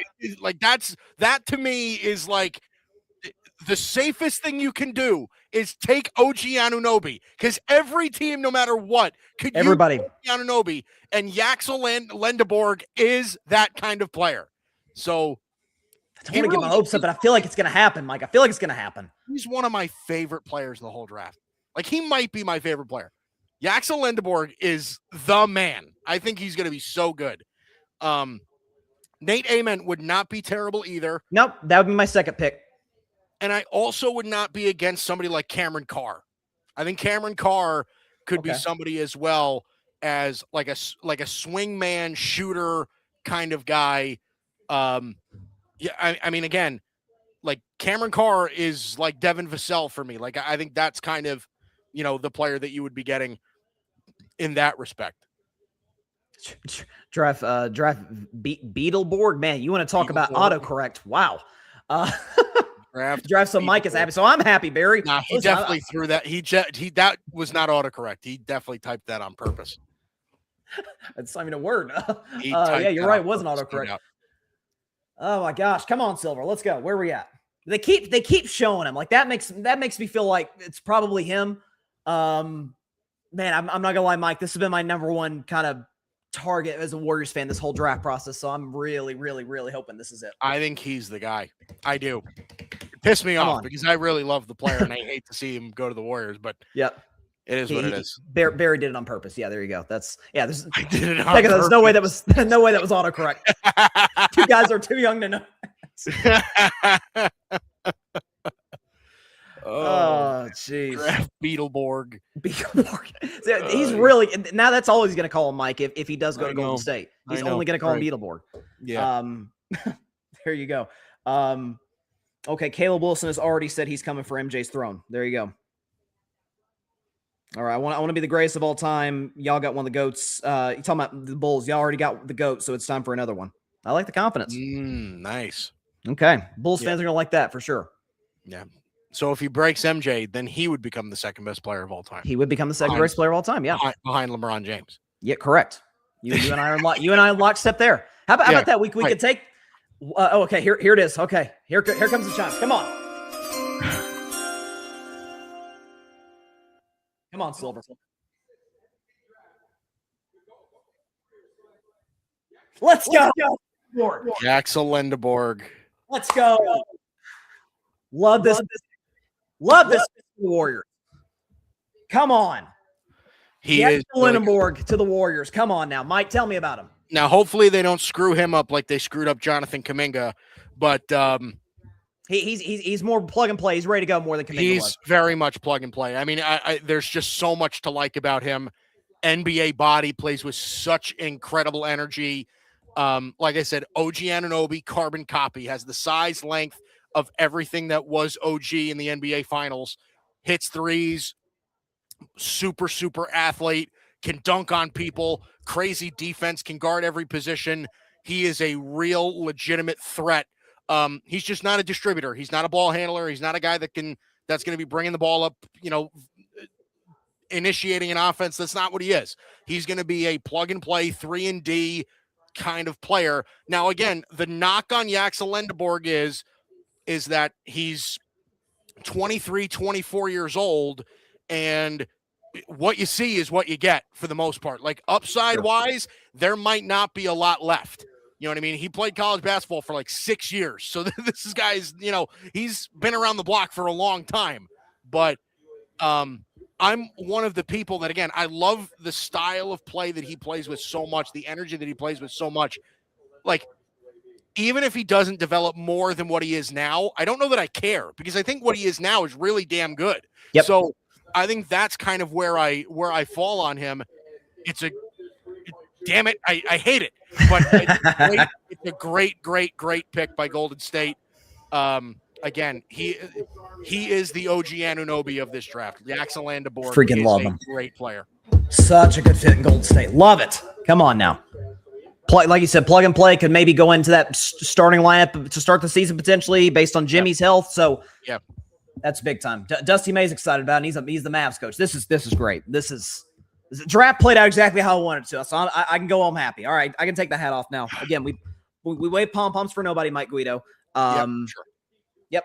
So number 12, this is Oklahoma City. So the Thunder, who won 68 games, won the title, and then won, I guess it was 64 games this year. They get a lottery pick because Sam Presti is, as a wizard. So, I mean, OKC could do pretty much. They obviously traded Aaron Wiggins yesterday, which kind of went a little bit under the radar. So what direction do you think they got? Does Nate Ament go there? They could. I mean, look, I think for them, I'd almost like to see them get another shooter, like just have another guy that can kind of fill it up from the outside.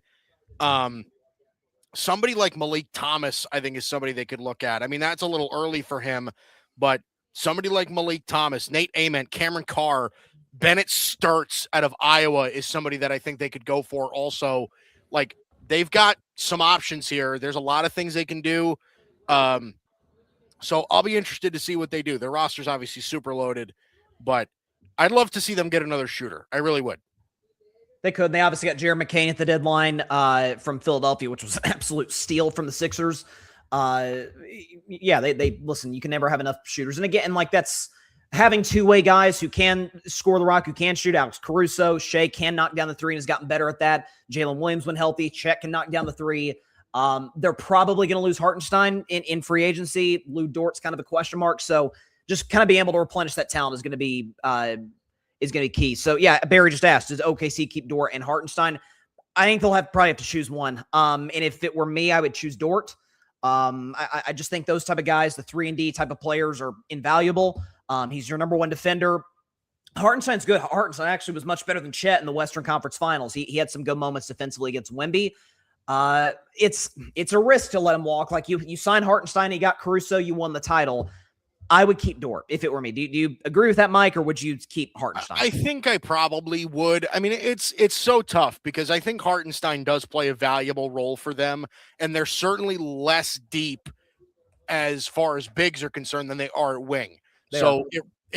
You could certainly make the argument that, Hartenstein is a little bit more crucial to their rotation, but listen, whatever, they seem to have endless draft picks. So I don't know that it matters. I mean, I think they could probably bring back none of them and still find a way to win games. So you're saying Sam Presti's not in the hot seat? No, I would say no. Okay, yeah, I generally agree. I would like to say, I don't want to say I want to see Nate Ament go to Oklahoma City because he's not a flopper, but I think that's potentially the board for them. I had to throw that shot. I'm sorry, I couldn't help it. Jeez. see who they end up selecting. Yeah, they're interviewing Lindenberg right now. You know me, Mike. I am a stickler for guys who are moved to tears when it comes to their passion for the game of basketball and for any sport. The second he got drafted by the Golden State, breaks down tears. Looks like he's with his mom right now. It's my kind of guy. He's going to work in Golden State. He's going to work. He's going to fit. So happy we made this selection. Although I did see a video of Lacob and Dunleavy seem to be in kind of an animated discussion about it. So I'm curious who won out in that. I mean, Lacob, I imagine, does. But, the Warriors draft picks in recent years have not been good, going back to James Wiseman 2020. So we'll see. Would I kill Bob Myers back in the franchise? I'll tell you that right now. Yeah, right. That guy was awesome. As long as you don't go to the Lakers, I'm happy. which is a possibility because Pelinka's pretty much always in the hot seat. So we'll see. So it looks like they're going to commercial. So it's going to be Oklahoma City, followed by Miami. It's Milwaukee, and then Charlotte at number 14. Charlotte needs some defense, is what they need. Right. At least they guard anybody. Yeah, anybody that they can get that can play a little bit of defense, that would be something. Yeah, here's the pick for Oklahoma City. Oh, there. Okay. Yeah. Adai Mara. There you go. All right, they took. That's the Hartenstein replacement, I imagine. That maybe that tips their hand about what they're going to do in the offseason. Yep. So they take the 7'3" big man that can deny people at the rim. I mean, he is the Wemby stopper. Maybe the Wemby stopper. He is a full-blown deterrent. Let me tell you something. He can really move. I mean, for a 7'3" guy, he is a big-time, like, fluid with his feet kind of player. He's somebody that's going to finish at the rim with a lot of strength. Good passer for his size. Really can block shots. He's going to be a stud as a rim protector. He's going to be a 2+ block per game kind of player if given the minutes and the time.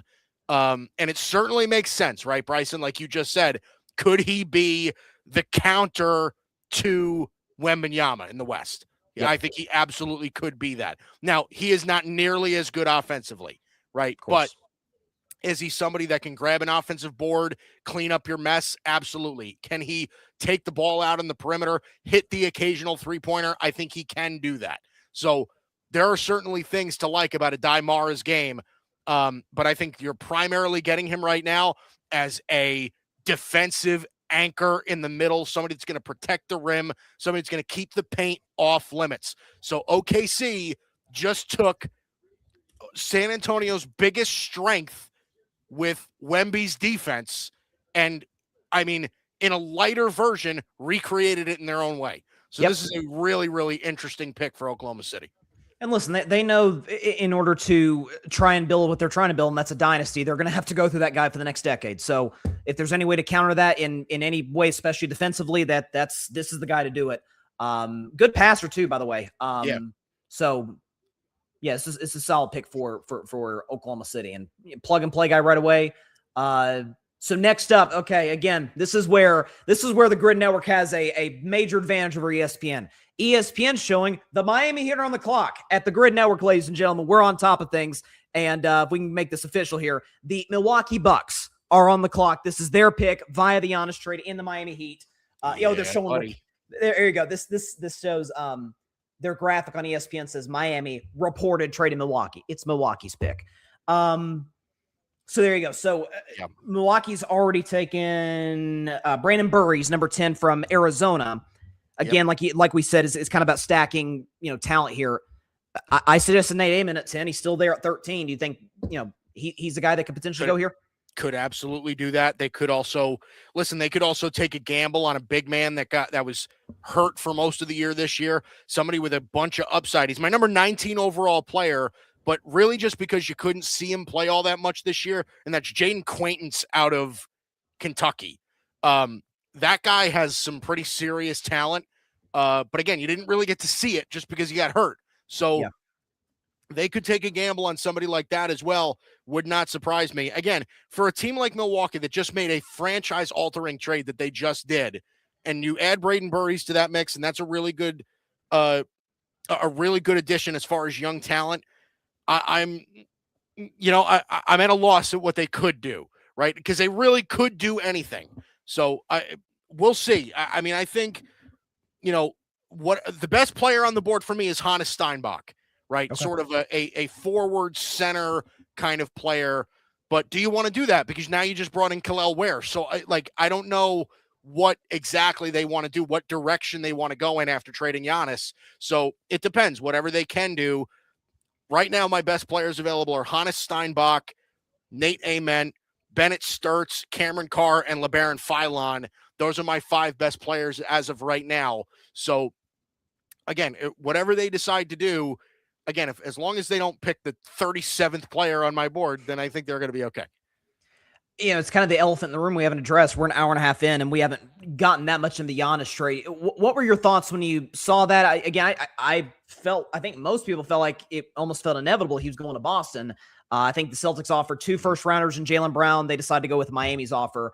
From the Miami side, what were your thoughts on that? Because we're about to see what the first piece of this is for Milwaukee in terms of draft compensation. Yeah, I mean, look, from Miami's perspective, I mean, you're certainly taking a stab at it, right? You're really trying to make something work, seeing if the combination of Giannis and Bam Adebayo, like you're trying to see if that can take you anywhere. And I don't know if it will or it won't. I still look at them as kind of a 6-7 seed in the East. Yeah. I still think agree. the Knicks are better. I still think the Celtics are better. I still think the Pistons are better. I still think Cleveland's better.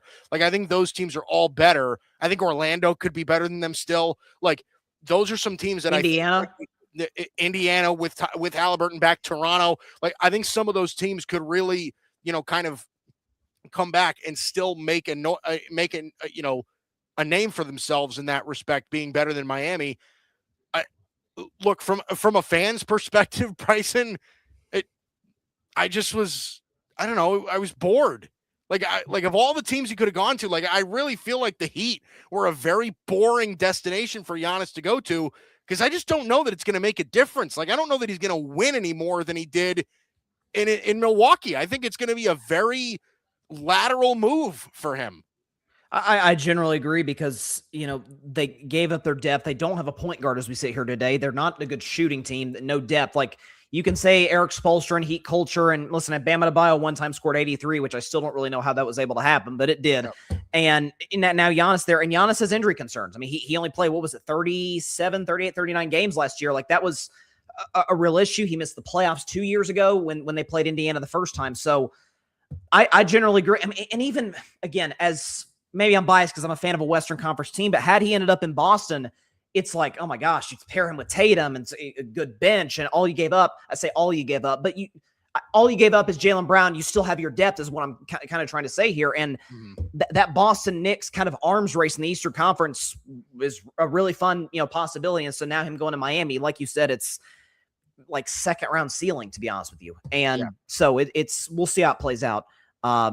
Barry says the Heat were planning this for 5 years. Well, I mean, they missed their window then. If this is about championship contention, like I think Giannis's best shot at a title will not be in 2027. It'll probably be 2028 because they'll have to fill in the roster around him over the next couple of years. Yeah. But then they don't have the draft picks to do it. Like I feel like it's a better version of Milwaukee. Like, Bam's better than anybody the Bucks have, but that's about it. So I generally agree with you.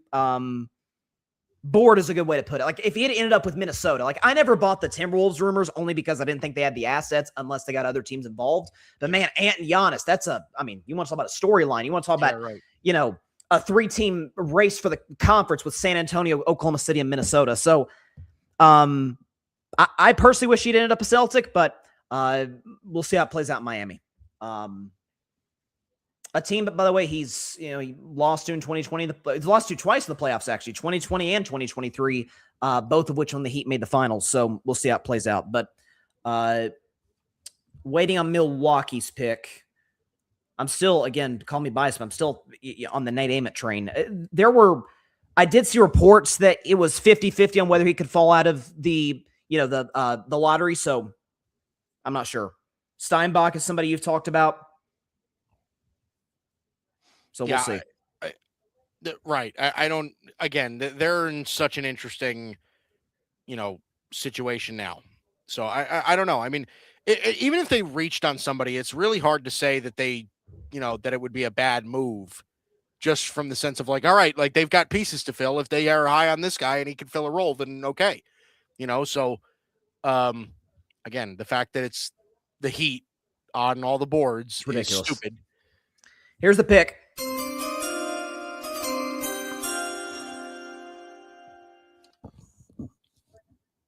Name it. There you go. Milwaukee. All right. I'm digging this. So I said earlier that I didn't want to hear your comparison until he was drafted. He's been drafted. Who's your comparison? Because there was some Kevin Durant stuff getting floated out during the a bit far. How's Michael Porter Jr.? Is that a little better? Yeah, it's better. That's better. I think Michael Porter Jr. I think Michael Porter Jr. is a little bit more realistic. Yeah. Look, Nate Ament is certainly a high upside, prototypical like draft darling, right? Because he's 6'9", 6'10". He's got crazy long arms. He's a young kid, right? He doesn't turn 20 until after the summer league, right? So he's one of these guys that like, you look at and you're just like, that's an NBA draft prospect. The length, the size, all of that stuff, two-way ability. That's what Nate Ament has. So I figured that he was going to go in the lottery. So he goes number 13. He was my number 13 overall player. I think as far as his ability is concerned, there are still a lot of things he needs to work on, right? He is not going to be a primary scorer. He's going to be a true 3-and-D type of player. A lot of catch and shoot opportunities for him. He needs to become a little bit more consistent with the jump shot, right? There were times this season where he just kind of fell off. And I think in order for him to be a true lockdown defender, as some people think his upside is capable of being, his body needs to fill out, right? He needs to get a little bit bigger. So that certainly is something that's possible for him. He's not ready yet. I still think it's in a year or two is where you're going to see him flourish a little bit more. But I think the upside's there. He's got some height to his jump shot, right? He's got some shades of being able to create his own shot. I think a lot of it right now is going to be more him jump shooting rather than him, I guess, creating stuff off the dribble. So we'll see what kind of role he can carve out for himself. I think he's a prototypical 3-and-D type of wing player. So if that's what Milwaukee gets, then I think that's fine. Having 6'10" guys that can shoot and play defense is not something that hurts. So Nate Ament's a good pick here for Milwaukee. No, and it's kind of the stereotypical guy to go in the spot. And, Braden Burries and Nate Ament, not a bad 1-2 combo for this first round for Milwaukee. You get, again, Jaime Jaquez, Tyler Hero. Now, Barry suggesting that Hero might be on the way out too in Milwaukee, which would be a bummer because Hero's actually from Milwaukee. Yeah. But, I mean, they can maybe move him for a first maybe, or for more of a younger player that they could develop. Kind of underrated is that, and I don't know how to pronounce the kid's name. I apologize, but the guy they got in the trade from Miami was actually the Heat's first round pick a year ago. So in some ways, the Heat got 4 first round picks. Oh, Kasparis Yakachonis, yeah. Yes. Who I loved, by the way, last year. I thought he was a really, really good player. Yeah. So, listen, the Bucks definitely got a lot in return for Giannis. So the Bucks, the cabinet for the Bucks is not bare. So they certainly have some pieces to work with. They just need to pick a direction of where they want to go. Charlotte's now on the clock, and you want to talk about a team that took a big time step in the right direction last year. Con Knippel was runner-up for Rookie of the Year. Brandon Miller turned out he was better than Scoot Henderson, despite some of the concerns we had a few years ago. LaMelo Ball was solid, good coaching staff. So where do you think Charlotte goes here? I'm trying to see who's on the board right now. Steinbach, you got Christian Anderson Jr., number of guys. They probably don't go guard. They're pretty guard heavy. Defense is something that they could use, right, Bryson? Yes. I mean, this is a team that needs some defense. This is somewhere where, if they thought Merez Johnson was, somebody worthy of taking here, this is where I would have been like, okay, you could, if you wanted something where he could play a role and play defense, Merez Johnson would have made sense. I'm just looking. I think Jaden Quaintance is interesting at this spot. I think you could look at somebody like Koa Pete. here. Okay. Again, this draft, at least at the top, is not defense heavy. It's a lot of offensive minded players. So I think it's really tough to tell right now. Steinbach is my best overall player, but he's not much of a defender.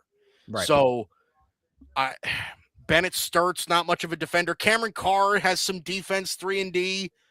Yeah, it's a lot of offensive-minded players. So it'll be interesting to see where they go. I'm not sure.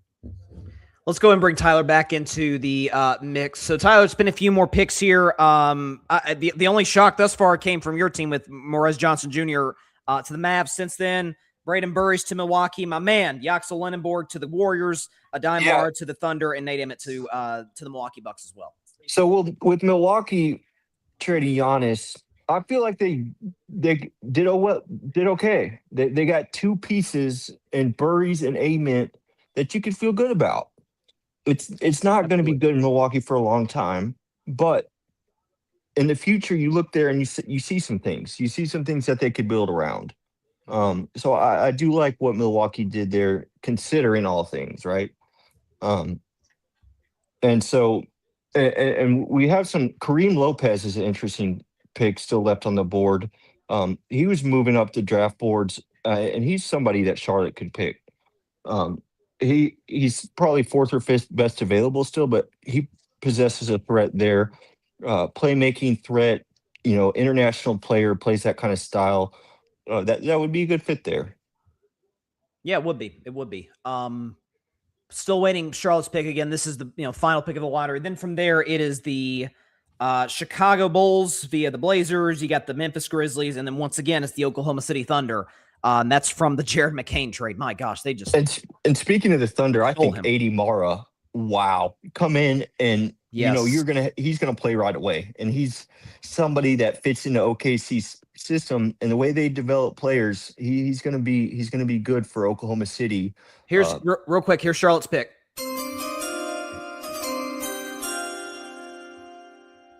Trade.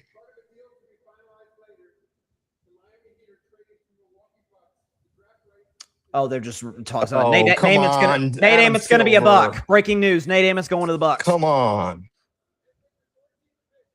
All right, here's the Charlotte pick.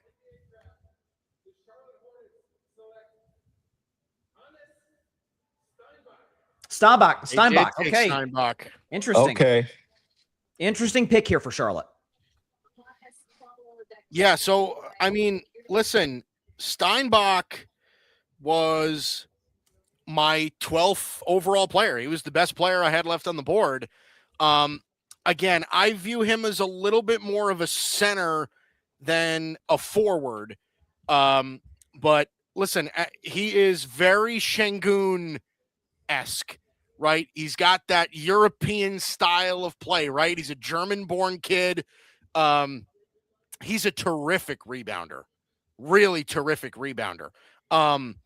Somebody that is nifty when it comes to the rim, cleans the glass really well, offensive rebounds, can really hit threes. I think he's a really solid player. I think he's going to be a good NBA player for a long time. He's one of those guys that I think, like, especially in the offensive side, he can really add another element to that side of the floor for them. Again, you wish that he would give you a little bit more defensively. He's not a great rim protector. He's not great on switches. Like, he'll get beat on the perimeter on defense. But as a scorer, as a facilitator, as an offensive cog, I think Steinbach could be a really solid player. Really, yeah. Like, he was the best rebounder in the country this past year. So yes, he's a really solid player. He was third team All Big Ten. His father played professionally as well. He's got it in his blood, but he's so versatile, and that's what Charlotte is. The way they're playing, the brand of basketball is a versatile style basketball, and you add somebody that adds to that immediately. He's listed as a forward, actually. Mike was talking about him as a center because he was the nation's leading rebounder, but he's listed as a forward, and he's so versatile off the dribble too. And I think adding him to LaMelo Ball and what Charlotte's already doing, that possesses a threat there. to an up and coming team in Charlotte. Absolutely. So the Bulls now have their second pick of the first round. They took Caleb Wilson early, who I don't know. I don't think you were on the broadcast with us, Tyler. We got a quote for him where he said, "You guys have already had the greatest player of all time. I'm going to be better than him." Definitely calling a shot there. I think Bulls fans appreciate that. We'll see how he pans out. He's really talented. I love the confidence. I mean, you got to have it. Gotta have it. And I think he is a building piece for the Bulls. Like, I think Caleb Wilson will pan out to be somebody that Chicago could be very excited about. For sure. Looks like they got your guy on ESPN right now. Dirk. Let's go, baby. What you got for us? Dirk's birthday was the other day, I think, too. What did he turn? 48? And he's probably talking about this German guy, Steinbach, because You're right. Yep. he's saying hello to him. Yeah, because he That's probably really knows cool. his father. Yep. Good to Dirk- see. I was looking at Dirk's resume the other day because I'm working on a project talking about the 21 greatest of the 21st century. And Dirk played professionally when he was, 15, 16 years old in Germany. So, yeah, this guy, was a prodigy from day one. But Chicago on the clock now, trying to see what they decide to go here. So, again, they've already taken Caleb Wilson, number 4. Mike, where do you think they go here? Is there, a particular lean you have? I don't think so, just because Chicago is in a similar boat as Milwaukee, right? Like, they're just trying to find a direction. Caleb Wilson's a great start. I think he's a really great player. Again, you can't ever have too many guys that can shoot or play defense, right? So guys like Bennett Sturts, guys like Cameron Carr, Malik Thomas is somebody I'm really high on. I think he's going to be a really good player. Like, I think you've got to pick from that crop of players. You need to get effective guys, right? Guys that have real translatable traits. And I think those are, that's what you really need to strive for. That's something that I would look at. That family of players right there is who I would go for. Again, it depends on what they value and what direction they want to pick. But Chicago's in an interesting situation here. Again, like I said, 2 picks in the top 15. Caleb Wilson, a super, super high upside player that can do a lot of everything. Now it's time to get a sort of a specialist that can play a role. So now I think this is where they got to go. Let me ask you this question. So, because the depth of this draft has been a topic of conversation, I compared it in some ways to 2018, which is, post 03, I think 2018 is probably the best draft we've seen. You've got Shai Gilgeous-Alexander, Jalen Brunson, Luka Doncic.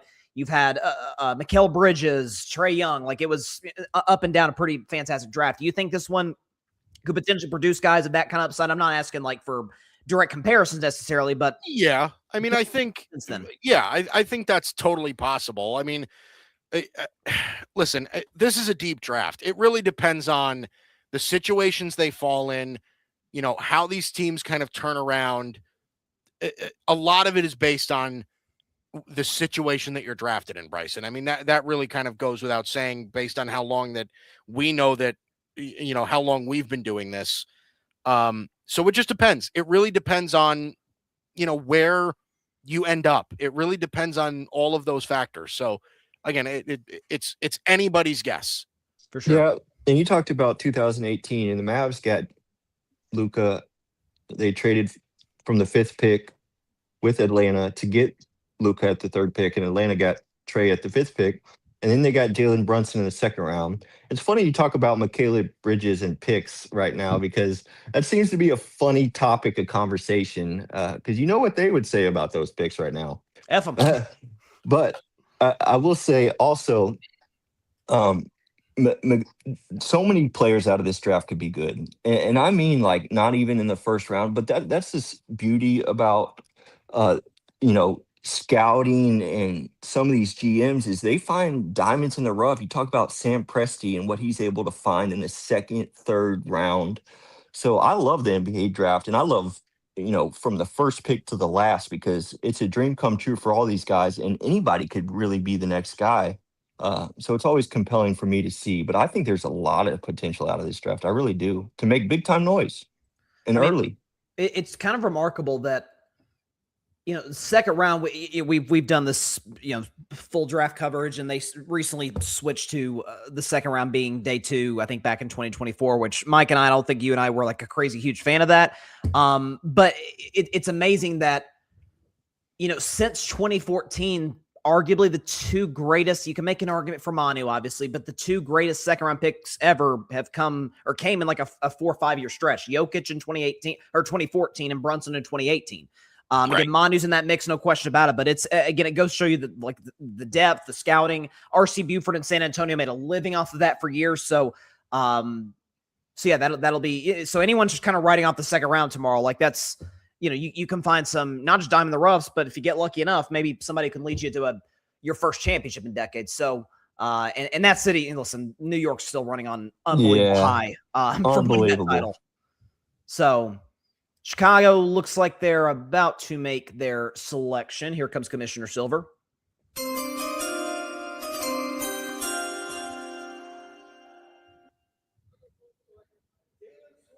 Dalen Swain.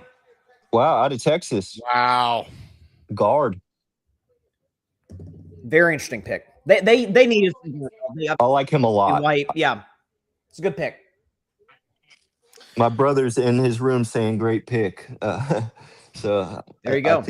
I think Chicago got, with acquiring the new GM out of Atlanta, they're in a full rebuild too, as Mike said. And, you're just looking right now for the future. You're not even thinking about what we can do right now, but you do understand that these picks are valuable and that you can't miss on these picks if you're Chicago.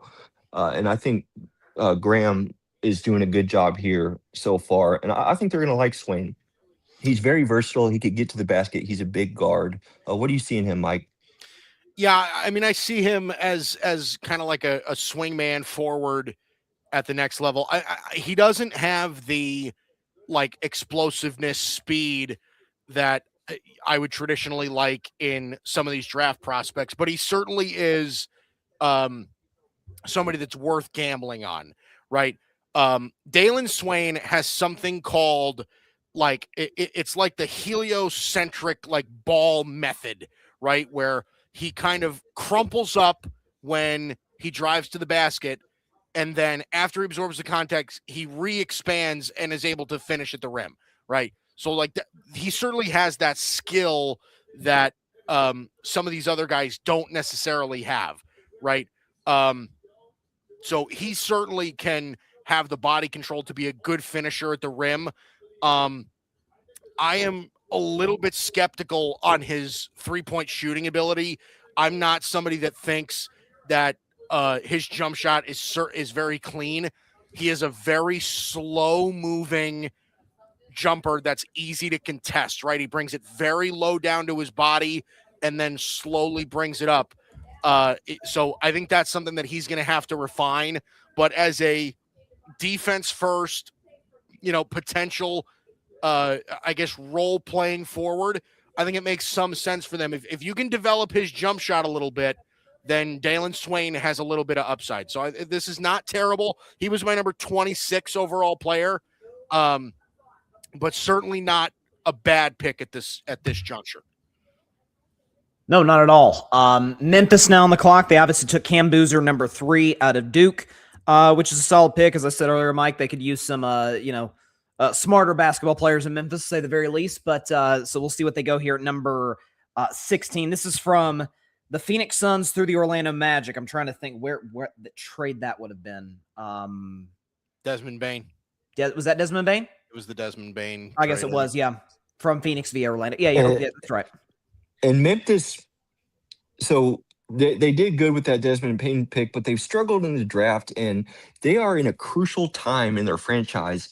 And we were talking a lot on the Pull the Chair about this, about mid Memphis, how everything about them is so mid. They can never seem to get anything above average.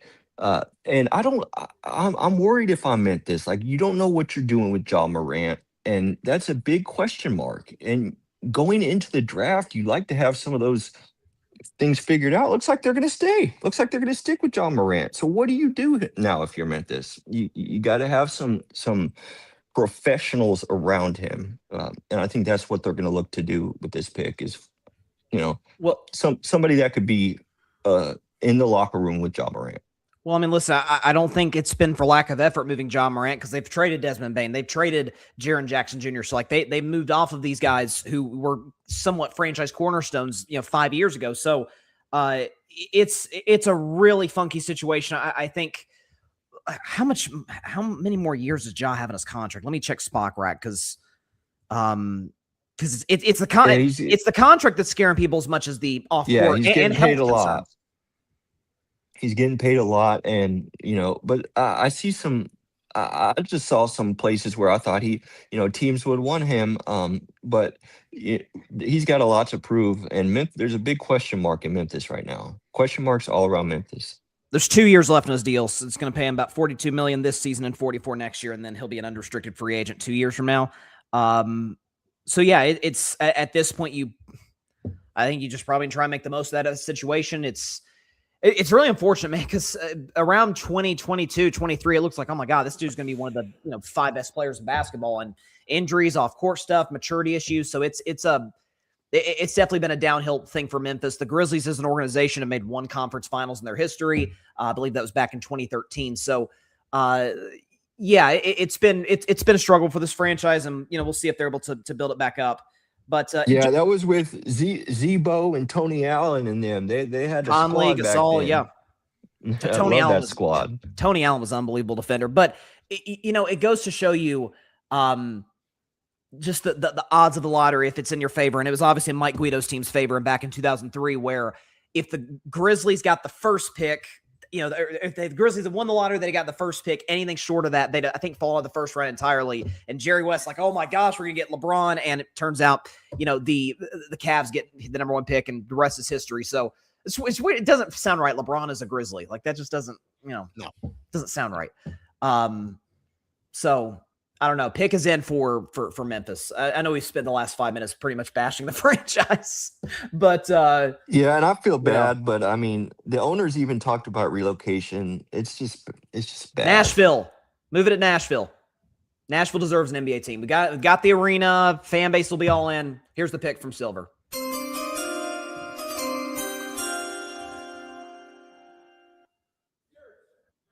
Who was it? Let's see. Bennett Sturch from Iowa. My brother really likes him. Okay. Nice pick here. Really nice. Thoughts on this kid, Mike? Yeah, boy, can he fill it up. He's a shooter. This guy can really stroke it. Yes, out of Iowa. Yeah, this guy's a really big-time shooter. I mean, and he really, it's said that he followed a really interesting path toward the NBA, right? So he wasn't really an AAU kid. He played for some independent travel team growing up, started his career at Northwest Missouri State, then went to Drake, and then went to Iowa, followed his coach there all 3 times. So it's interesting how his path kind of came about. He is going to be a big time, I think, just high floor type of offensive player. He's going to play a ton of minutes. He's not going to get tired. He's one of these guys that gives 110% on every play. Crazy shooter. He's a very good passer for an off-ball guard. I don't view him as a point guard. I view him as more of an off-ball guard. A lot of catch and shoot opportunities for him. A lot of, catch, pump fake, dribble, shoot opportunities for him. That's kind of what I see out of Bennett Sturts. Reminds me a lot of Austin Reeves. He can put the ball on the deck. He's somebody that can get to the rim and finish a little bit. Again, ice in his veins. He was my number 14 overall player. I had him as a lottery worthy player. So he's a really solid guy to go get if you're somebody like Memphis. He's a safe player. I think he's going to be somebody that has a long, long NBA career.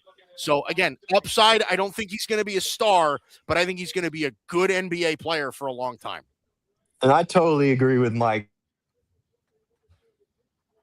He's a big guard, and he's somebody you saw Con Canoopel come in with that size last year and immediately be able to space the floor. And I see the same with this. I think this is a good pick for Memphis. I really do. Yeah. You had Spencer there, who was a smaller guard. but you bring in Sturts who could kind of fill it up a little bit more. He's got the size, and he's got the Mike talked about his path. What a path! What a path from Drake, mid-major, and then I like this pick for Memphis. I don't like Memphis, but I like this pick for Memphis. It isn't Memphis. Oh, it isn't. Where's it going? It's going to OKC. Wait, hold on. Did we miss something? And it starts. It's going to OKC. Memphis is sending number 16. Wow. And it starts to OKC for 2 second-round picks. Bennett Sturts going to OKC. So then this pick is Memphis then, right? I don't know. I don't know. Because OKC's in the clock, so then it's got. I mean, it would make sense for it to go to Memphis, but holy cow! Sam Presti does it again. Unbelievable. Shams Charania, yes. Source: Memphis will draft number 17. Yes. Okay. So that's confirmed now. So Memphis traded. It looks like Memphis will draft number 17 now via OKC. So the Grizzlies get 2 second-round picks and swap the number 16 pick for number 17. Really interesting. Okay. Every time I see Sam Presti on draft night, it just makes me just love it. He's a mastermind. He's a mastermind. He's the Howie Roseman of the NBA. He's unbelievable. Like anytime you get that guy on the phone, you need to think twice. Just like, is he gonna pull one over on us? That's when I heard we were trying to trade the 9th for the 12th and 17th. I'm like, don't give OKC any more. They don't need them. They don't need this help anymore. I mean, listen, I would say this. Like, I get what Barry is saying. Make them pay more. OKC jumped 1 spot and needed to give up the pick that they were picking and 2 second-rounders to move up 1 spot. So it's not like they gave up nothing. Like, they definitely paid a little. So, but Bryson, like I was saying before, when they took a Dimara, right, and we were having that conversation about Oklahoma City, this is kind of what I was talking about, them potentially getting another shooter. I think this makes a lot of sense for them. Bennett Sturts really fits what they need, right? And it's not like they need much, but he's such a good, valuable piece to add to that roster.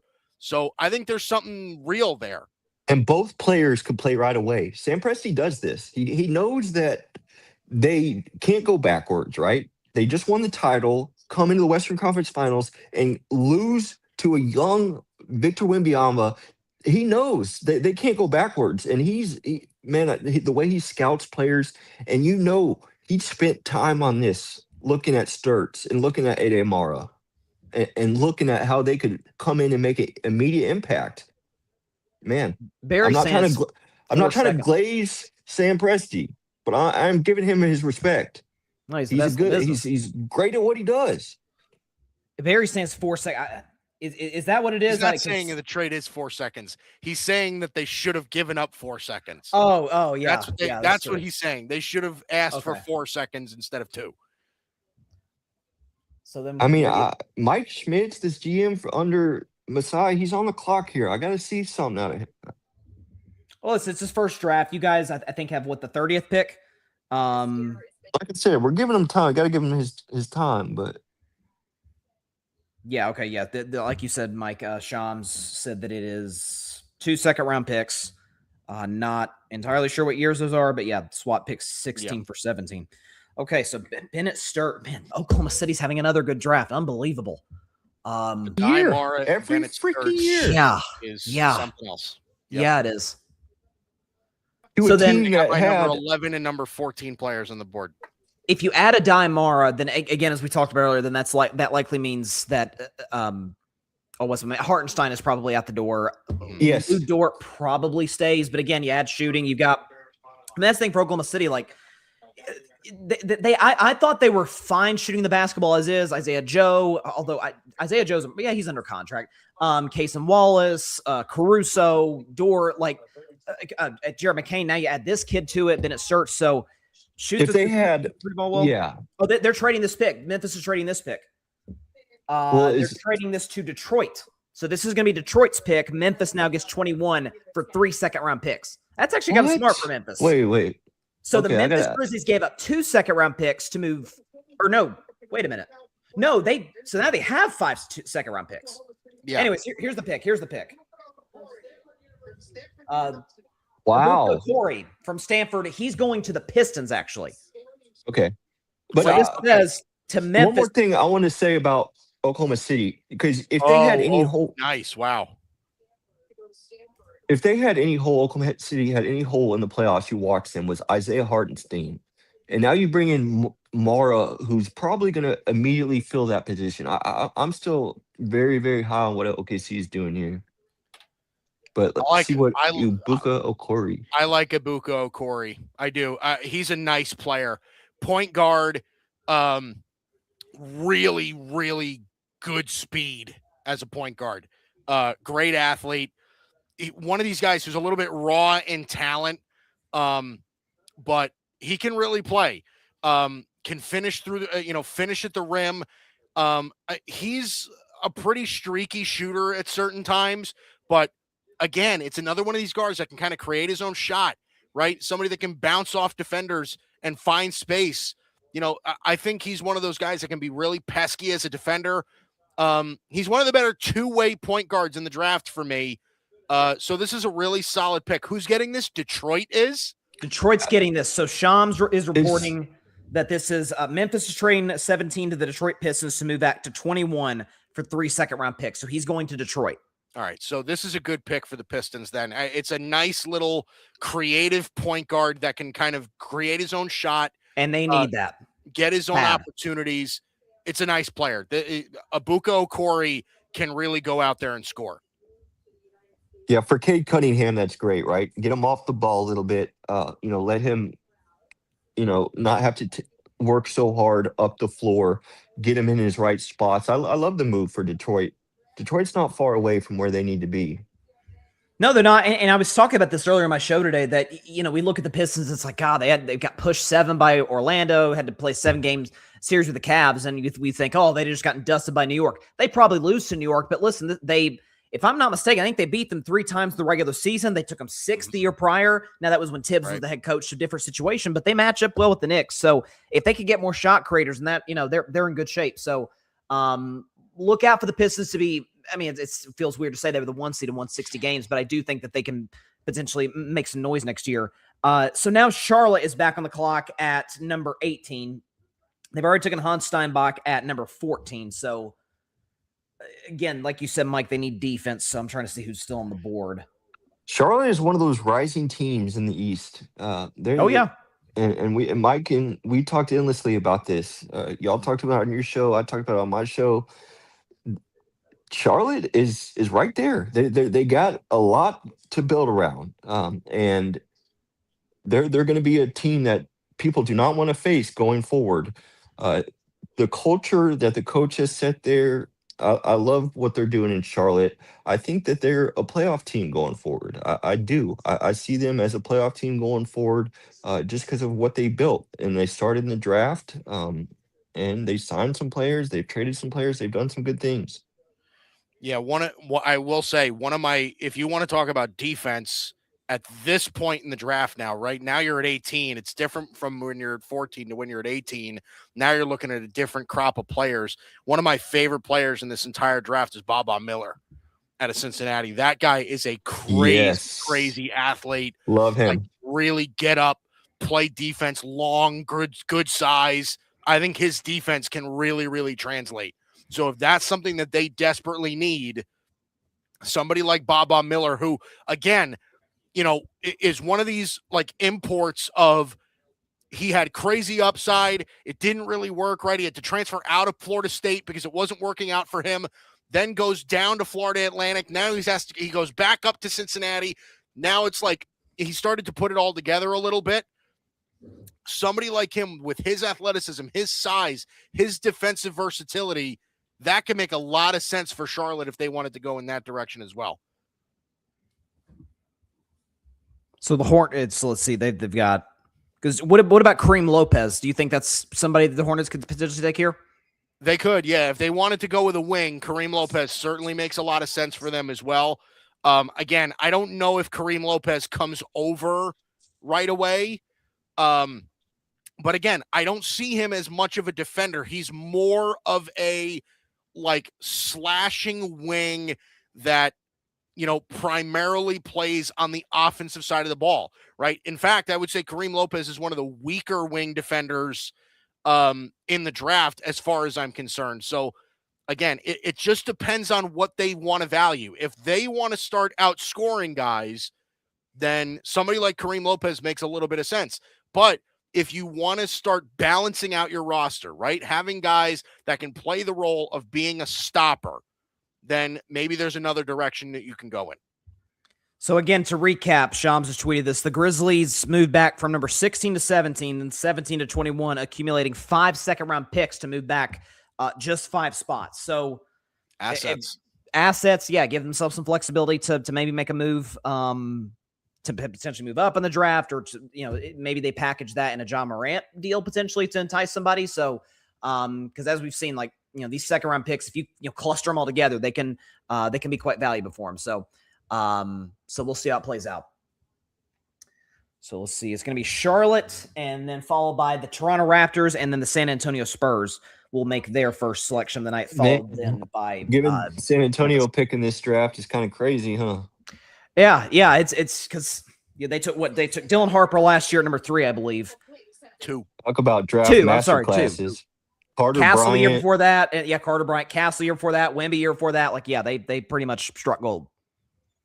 They are going to be so gross for years to come. Yeah, years. They got to get rid of De'Aaron Fox. They got. I don't know that they do. I really don't know that they do.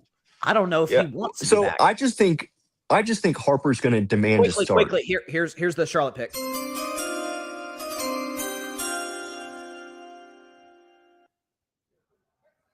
They go with out of Texas Tech. Love him.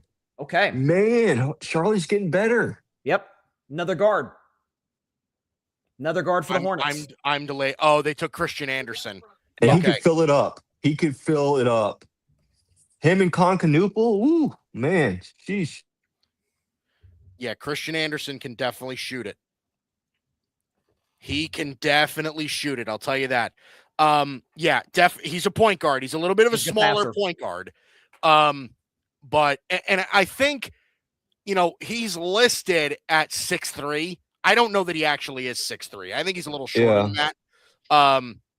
But he can really shoot it. He can really, really shoot it. So I think he's a good off the dribble kind of scorer. Reminds me a lot of Trey Burke. As one of those smaller point guards that can kind of be a spark scorer.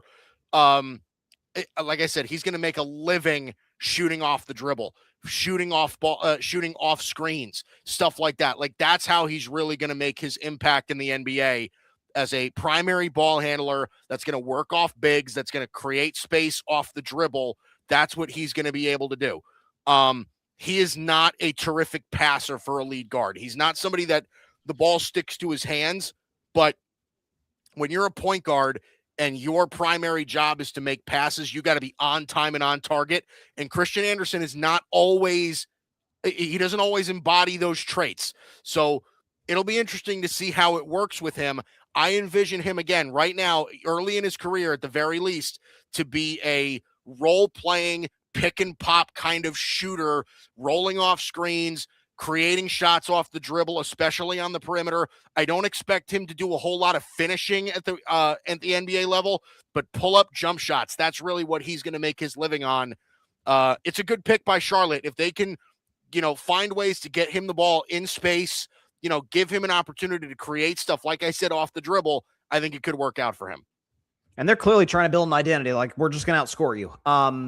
Again, adding the pieces that they have. So, yeah, Charlotte's a team that I expect to be a playoff team next year, to be honest, just based on the jump that Knipple's going to make. Again, Brandon Miller just gets better and better every year. Love what he brings to the table, and LaMelo running the joint. So, Charlotte's definitely a team to watch, as Tyler discussed. Toronto Raptors now on the clock. Shocked a lot of people by making the playoffs, I think, last season. Again, they obviously had a Brandon Ingram at the deadline 2 seasons ago, but this is a Raptors team that I think is to some degree ahead of schedule. So curious to see what they do here at number 19. I'm trying to see. what Yeah, they got. I think they like what they saw out of their first round pick last year with Colin Murray Boyles. So it'll be interesting to see what they do this year. Again, I'd love to see, like I said, you can never have too many guys that can play defense or shoot. So if that's what you got to do, then I think that's not a bad direction to go in either. So it's going to be Charlotte. Charlotte already made their picks. So it's going to be Toronto followed by San Antonio. Then this is going to be Memphis's pick at 21. It says right. Detroit. It's going to be Memphis. Sixers, Atlanta, Knicks, Lakers, Nuggets, Celtics, Timberwolves, Cavs, and then the Mavericks. Let me ask you a question because I'm looking at the logos. Pick at 28 is going to be Brooklyn, but yeah. Oh, Brooklyn. That's right because it was the Julius Randle trade. You're right. I was going to say because I'm actually kind of. Do you dig Minnesota's new logo? Have you seen it yet? Whose new logo? Minnesota, the Timberwolves. Oh, I don't know. I might have. Google it. I don't want the Kevin Garnett era logo is probably my favorite. I mean, it's better. I think it's better than what they had. I don't like it as good as what the original logo, but I think it's better than what they had. I don't know. The one with the wolf howling in the air, where it's just kind of dark. I feel like it was kind of that this new era of minimalism in terms of logos are concerned. I wish they'd just go back to the Kevin Garnett era logo, but that's just me. I don't know. They're both kind of meh for me. That's fair. They're both kind of whatever for me, at least as far as I'm concerned. I don't know. Doesn't excite me. Doesn't move the needle. Yeah. It's nothing quite like the wine and gold. Right here, right, Bryson? Yeah, you're not kidding. 10 years. I cannot believe it's been 10 years since that. Since the greatest finals win of all time, yes. I mean, you can, There is no argument. It's objectively the greatest comeback, but it is the greatest finals victory of all time. I'm sure it was for you. For others, it wasn't. Bryson. It was LeBron won the Cavs their first title in franchise history. I got it. They were the first team in NBA history to come back from 3-1 in an NBA Finals. I heard and they did it against the 73-9 Warriors. At about half strength, but yes. It doesn't matter. It was half strength because Draymond Green got suspended for a game. No, because Steph Curry was like 70% healthy. Iguodala was not healthy. Bogut was out, but that's neither here nor there. Listen, we got you guys the year before that. When I always say this about those finals. It was supposed to be 1-1 after 2016. Cavs should have won it in 15. Warriors should have won it in 16, in my opinion.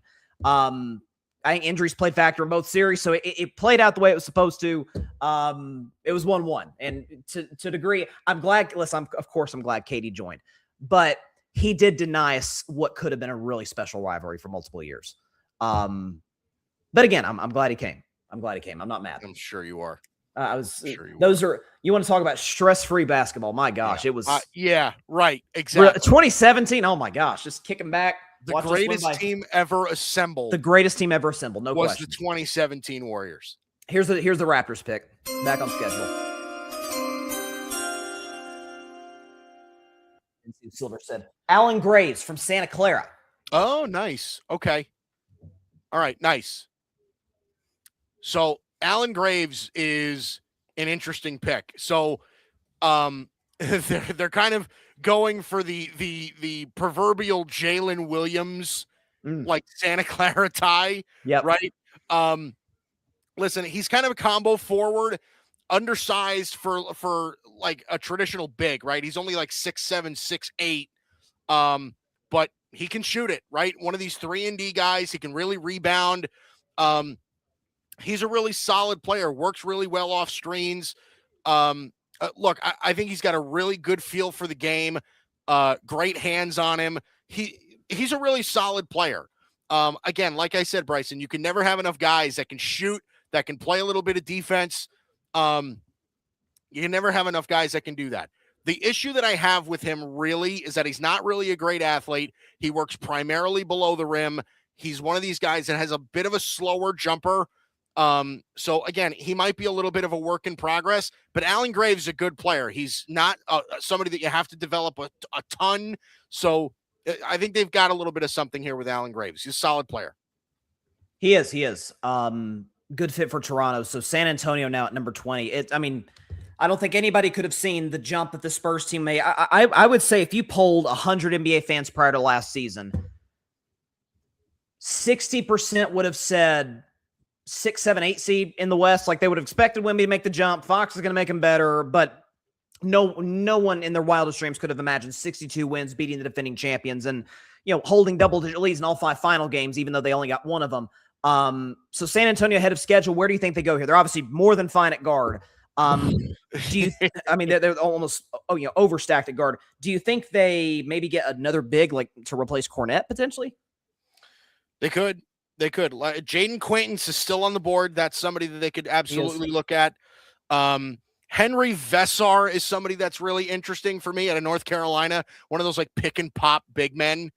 If they really wanted to go big, they could do that. Baba Miller, like I said before. Joshua Jefferson out of Iowa State is like he's another one of those like hub type players, tremendous passer, kind of reminds you of like Kyle Anderson. So there's a lot of interesting pieces that they could use. Koa Pete is somebody they could look at as well. They have a lot of options. So it'll be interesting to see what they do. By the way, real quick, going back to the Allen Graves pick, some pretty good Santa Clara players. You've got Bud Ogden, Steve Nash, Jalen Williams, Brandon Pajemski, and now Allen Graves. So that's a pretty good basketball development factory that they've got going over at that school. So San Antonio now on the clock at 20. Like you said, somebody like a Jaden Quaintance is on the board. You've been high on him. Potentially going around this point in the draft. San Antonio is again, like you said earlier. I mean, even in that game 5, Dylan Harper just showing the flashes that he did. Like this is a guy who couldn't get off the bench to start the regular season. By the time he's in the playoffs, he's an invaluable piece of this team. I'm a huge Stephon Castle fan. Wemby, I mean, we already know what he is and what he brings to the table. So just San Antonio, I feel like we talked about Sam Presti and we should give him love, but never forget Sam Presti came from the San Antonio organization. Like they are the gold standard when it comes to developing prospects, developing talent, and doing it quickly. And there's, in my opinion, they're the gold standard of how franchises should be running the NBA. Some of it's luck. Listen, I mean, if David Robinson doesn't get hurt in 96, they don't get Duncan in 97. So like some of it is that aspect to it as well. But fortune favors the bold, and they have been very, very fortunate in that regard. And only Harrison Barnes, Julian Champagnie are free agents. And let's see. So, okay, yeah, that's it. They'll probably let Barnes go. Champagnie, I would try and bring back. He's a good shooter. So San Antonio's in good shape. So 62 wins last year, so we'll see what they do. After San Antonio, it is then going to be the Grizzlies, Sixers, and then the Hawks, which I'm almost certain those are the teams making the selections, barring any last-second trades. You never know these days. I think. You never know. It's hard to tell. Hard to tell. You can't even, after the pick is made, you can't even tell. It's crazy. What really sucks? This is maybe like me being all like sentimental and crap, but like if let's use Luka Doncic as an example. He's got a frame in his house somewhere of him wearing an Atlanta Hawks hat. Like, I mean, like, what are we doing? And I know. So many players, that's the case. Like, I know. I'm sure they get the hat afterwards, what have you. But by the way, I'm not digging the hat this year. The bedazzles, I don't dig it. I don't dig it. Yeah, I don't like it either. I agree with you. I don't like it either. The 2024, this is from the 2023 draft, I think, like where it's got like kind of like the outlining on the name, and then like I think that kind of works. But yeah, I get the guy have something different every year. But Cameron Carter showing the guard out of Baylor, who Barry was saying he would like to see fall to 25 in the Lakers. He's somebody San Antonio could go with. ESPN usually tips off the pick because they kept showing Yaxel over and over before Golden State made the pick at 11. So yeah. ESPN's giving us a little bit of a hint, so we'll see. I think it gets harder for them to predict it, though, the later they go. True, so. That's true. I really genuinely appreciate it because I've got Shams on speed dial, and we've gotten the only time you weren't in here for it, but when you had what's my man's Morris Johnson Jr. going to Dallas, he pulled like an old trick from his mentor Woj, where he said something like, Dusty May's the head coach of the Mavericks, and Dallas is enamored with one of the Michigan players. He didn't go further than that, but they didn't used to be slick back in the day. But no, hey, listen, it's been under wraps this year. It has been. They really have not done it. So learn something from this NFL. Come on. And NFL tips it every year. Like, because I mean, I think I remember you and I seeing the Spurs Ty are zeroing in on, like, stop. Yeah. Okay. No, they're going to take somebody else. Yeah, I think you and I saw the Ty Simpson news before it was, officially announced, which was kind of a spoiler alert. But yeah, right. So here you go. So this Spurs pick is via Atlanta. What trade would that have been? Why am I blanking on that? Was that from multiple years ago, or was that? Could have been. It could have been. I don't remember. And that's really, I think, one of the problems with the NBA draft too, is that these trades happen so often that, like, nobody has their first rounder anymore. You know what I mean? Like, all of these picks are completely jumbled up. So, like, we just had Chicago, Memphis, Oklahoma City, and Charlotte. If Detroit didn't make another trade, right, that would have been 4 picks in a row where teams were making their second pick of the first round. 4 picks in a row. Wow. So that's something to be said there too. Definitely. Spurs pick is coming right now. Here's the commissioner to the podium.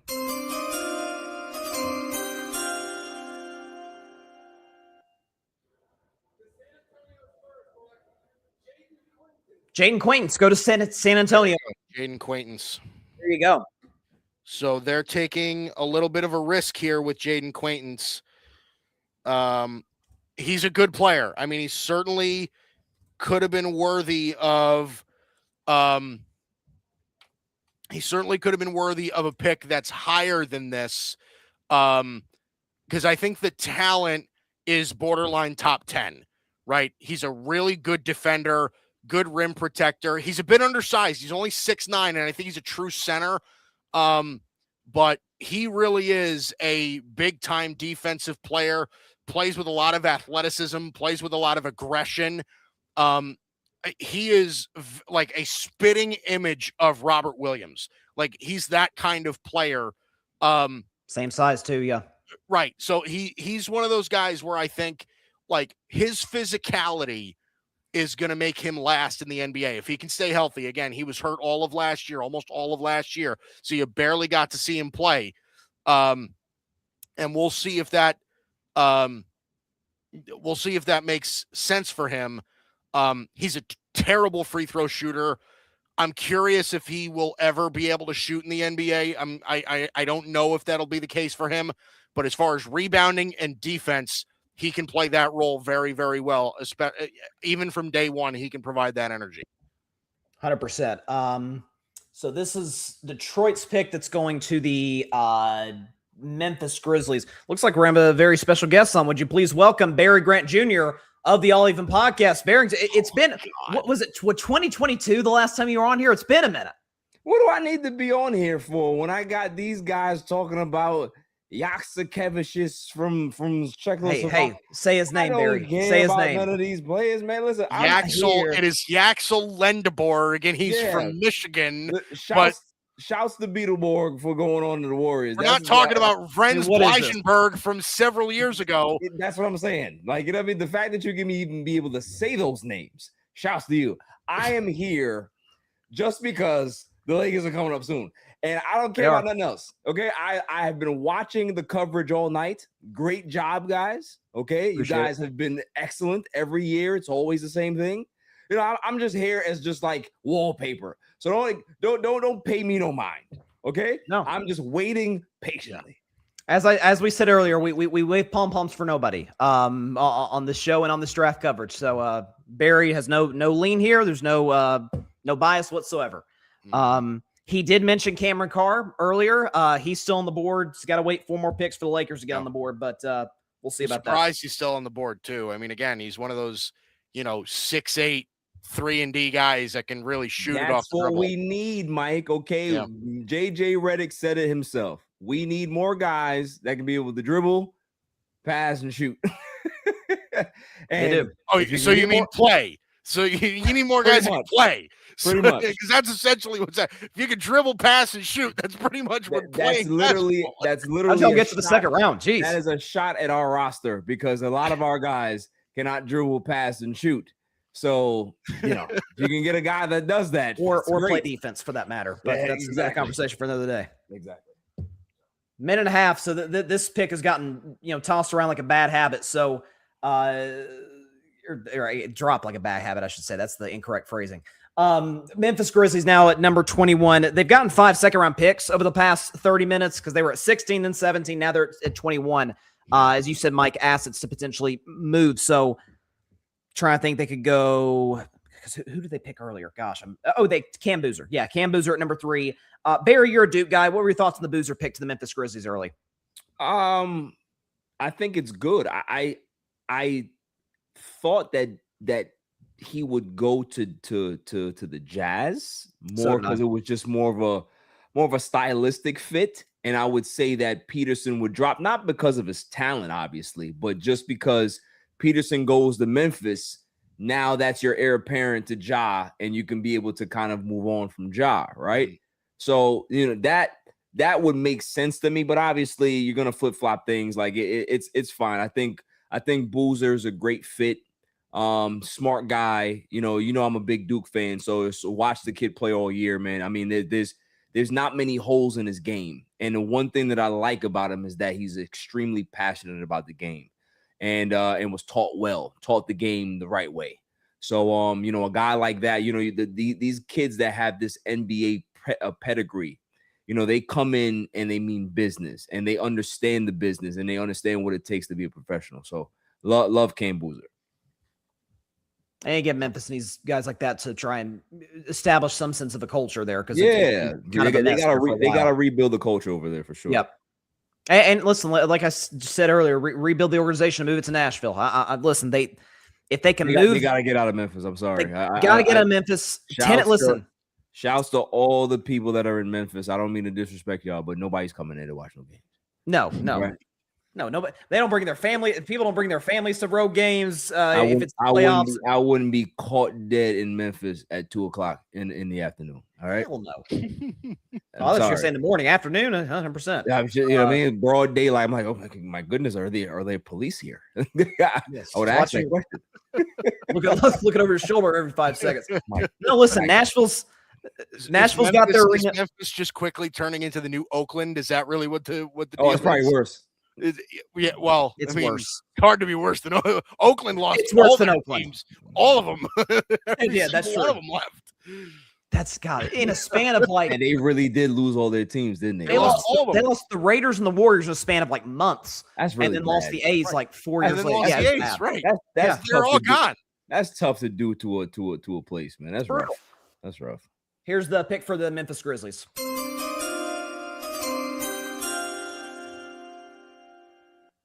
Kareem Lopez going to the Grizzlies at number 21. Good pick. Okay. We talked about throughout the last half hour or so. Interesting pick here for the Grizzlies. Yeah, Kareem Lopez is interesting because again, it's so tough to tell with these international guys whether or not they're going to come over right away.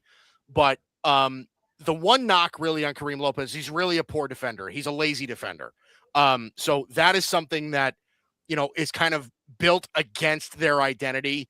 So it's interesting from that aspect, but he's a solid, fluid athlete, pretty good finisher at the rim. He's got a big NBA body already, so he's a solid player. I'm curious whether or not he's going to be able to consistently shoot in the NBA as well. Again, like I said, he's more of a driver, cutter, slasher type of player. So it'll be interesting. I don't know what he does well outside of finishing at the rim, right? He's been a streaky shooter in the past. He's not a terrific passer. Like I said, he's a bit of a lazy defender.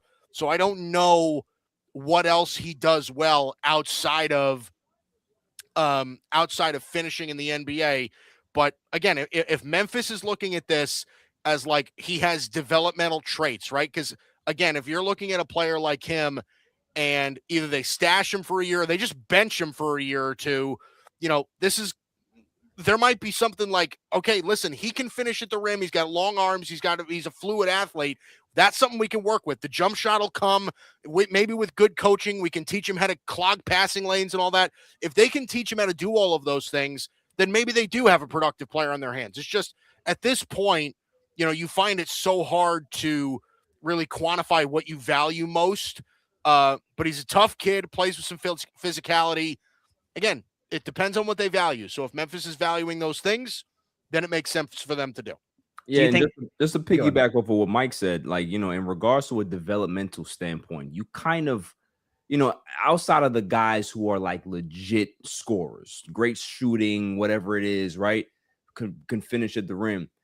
You kind of like when you're a guy that is literally molding talent and you're a developer, you kind of want these guys that are like the masters of none, just because they don't have terrible habits.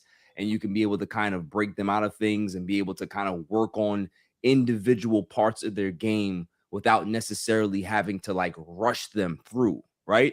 They're not looking for Kareem Lopez to be able to be an impact guy right now. They can be able to take their time and develop this kid and be able to get them exactly what they need from him in regards to a team defensive standpoint or a team offensive standpoint, be that type of, Swiss Army knife, master of none type of player. Do you think he comes right over to the U.S. and joins for his rookie season? Or Probably do you think he not. stays? Probably Okay. not. I would imagine no. Yeah. Okay. But it depends. I mean, some of these guys just do. Right. You know what I mean? Like last year when Ben Saroff got drafted by the Nets, right? He got drafted right out of Israel. And I'm like, I don't know that he comes over. And he did. Like you just don't. Sure.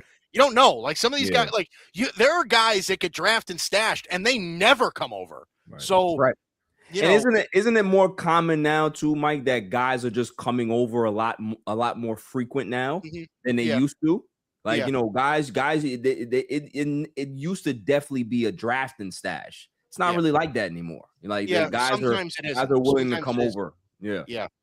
But usually teams, when they make those draft picks, they have those agreements in place already. Right. You know what I mean? They already say, like, listen, if we draft you, are you going to come over right away? And some guys say, well, no, I just signed a 3-year contract with my European team. So, you can draft me, but you're gonna have to wait at least 3 years until my contract's over. And then I'll come over. Be like, all right, whatever. We're picking you 42nd anyway. So it doesn't matter. Right. Yeah, Jokic was a draft and stash guy. He played, I think, a year, back in Serbia and then went to the Nuggets. So Philadelphia's now on the clock. They got about 40 seconds to make their selection. Got plenty of guards. They're fine there. They've obviously got Maxey and massively deep guard draft, dude. It really is. So again, Bryson, the theme of this draft, and I feel like we've had a theme for every draft that we've done, right? The theme of this draft is you can never have enough guys that can shoot and play defense. Yep. That's really it, right? And we've seen that across the board today, right? Bennett, Sturts, Abuka Okori, like those guys are just like they shoot, they play defense. Like that's the name of the game. Nate Amen can shoot and play defense. Like that's really the thing. No matter where they are ranked, if you can shoot and play defense, then you're not even really filling a roster need. You're just adding more guys with that skill set. So again, if you're Philly, if you can draft a guy that can shoot or play defense, then you're Philly. And you're getting somebody that could potentially be productive. I'm really curious to see what they do in the next 18 months regarding Joel Embiid. What can they do, Bryson? That's the thing. It's the contract is so much of an albatross. It's honestly at this point, they got to ride it out. That's what they have to do. Yeah. They got to ride it out. But does that, because he's so heliocentric, does that potentially halt the development of an Edgecombe and obviously Maxey, who had a big time playoffs against Boston? Like, does that? No, I don't think so. Embiid doesn't play enough to hinder that. Like he doesn't play enough, but when he does, it kind of throws a wrench in it. He's still a great player, no question. But it just kind of throws a wrench in the offense. Mm-hmm. I get it. But so we'll see. I think Maxey and Edgecombe are both going to be fine. Oh yeah, with or without Edgecombe was unbelievable. Edgecombe got overshadowed by Knipple and Cooper Flag, but he had an unbelievable rookie season last year. That was a good listen. The rookie class last year was fairly solid. Yep, at the top, they really, really were. Dylan Harper was damn near the best player on the Spurs in the finals. Like that draft class is gonna go down probably in another 5 years. You're gonna be like that was the class. And just wait. By the way, wait until this year and the following year for Ace Bailey to explode. Just wait for that too. Oh, the silver trip. Let's see. Here's the pick. Who is it? LeBaron Fillon Jr. from Alabama. Oh, nice. They went point guard. There you go. Just adding to that group. LeBaron Fillon Jr. from the Tide. Alabama. Thoughts on him? Yeah, he was my second best overall player left on the board. He was my number 16 overall player. He reminds me a lot of Dennis Schroeder. One of these like sneaky off the bench bucket getting kind of players. I think he's a fairly solid defender. The issue with him coming over right away is it's going to take him a year or so to sort of figure it out and fill out his body because he's a very slight kid right now. But for the most part, I mean, the talent is there. It really is. Like, he can shoot it a little bit. He's got some toughness. He can get inside and finish at the rim a little bit. He's got nice touch around the rim. He's a solid player, pretty solid athlete. Again, I think he's about a year away from making a real impact. But listen, he had a successful season last year at Alabama. I think he's going to have some success in the NBA, again, depending on his development. But if he can fill out with the size, right, and he can, again, continue to figure out a way to create his own shot at the next level, I think he could have a real role in the NBA. Like I said, he can carve out a Dennis Schroeder type role, right? Similar size, similar build, similar skill set.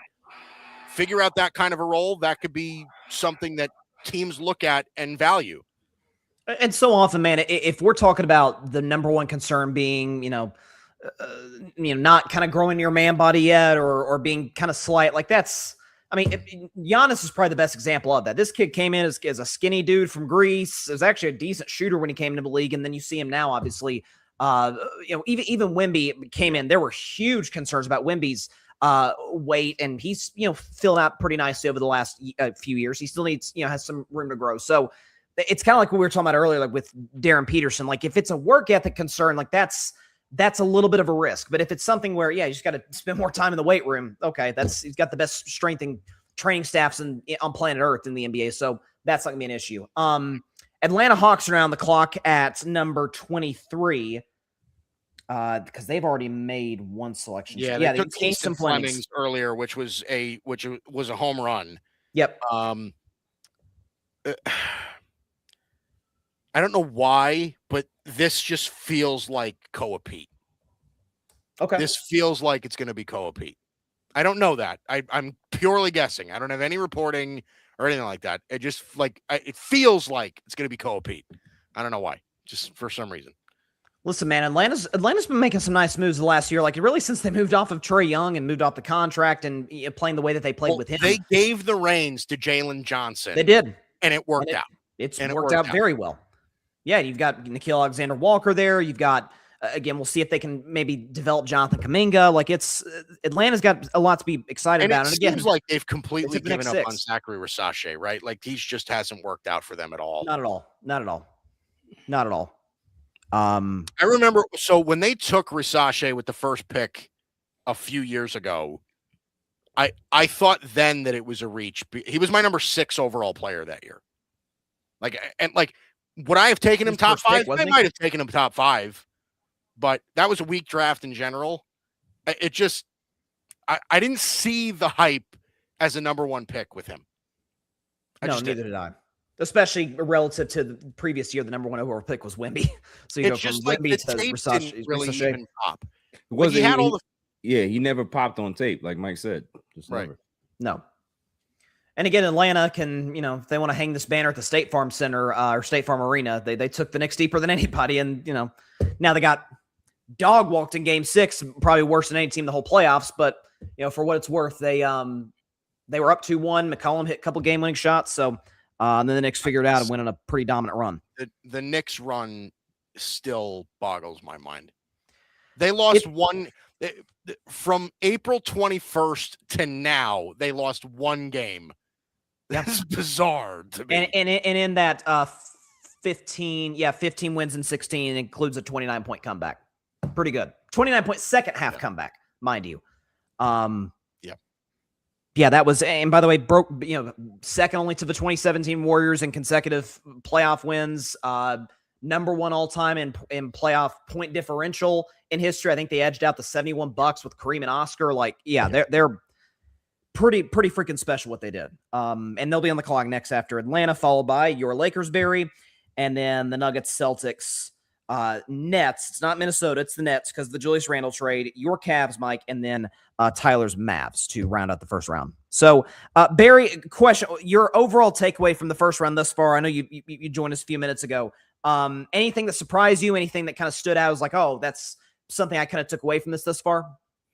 No, not really. I think for the majority of the draft has been pretty chalk, right? So it's one of those things where it's like, you expect it. It's just, for me, it's the most unfortunate thing is the fact that OKC continues to get better without necessarily having to do anything. And that's what bothers me. Teams just need to start charging them more. I'm enough. Or stop taking calls. Even if they stop picking up the phone. Even if they didn't make the trade to go get Bennett Sturts, which again was a great trade for them. Adai Mara is a great pick for them. Yeah, he's not great, but he's serviceable.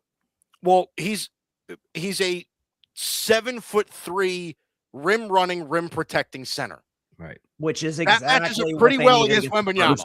Which is exactly what they need. Yeah. You know what I mean? So if nothing else, beat him up a little bit down low. That's going to be really helpful for them.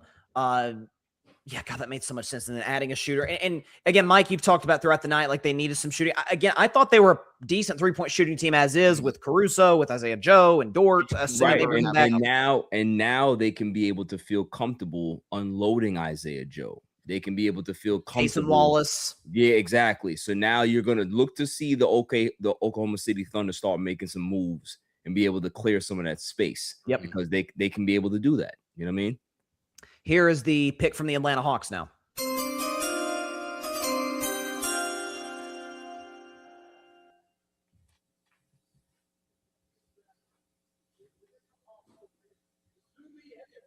Zuby Edmore. It's out of St. John's to Atlanta. Wow. Oh, wow. Interesting.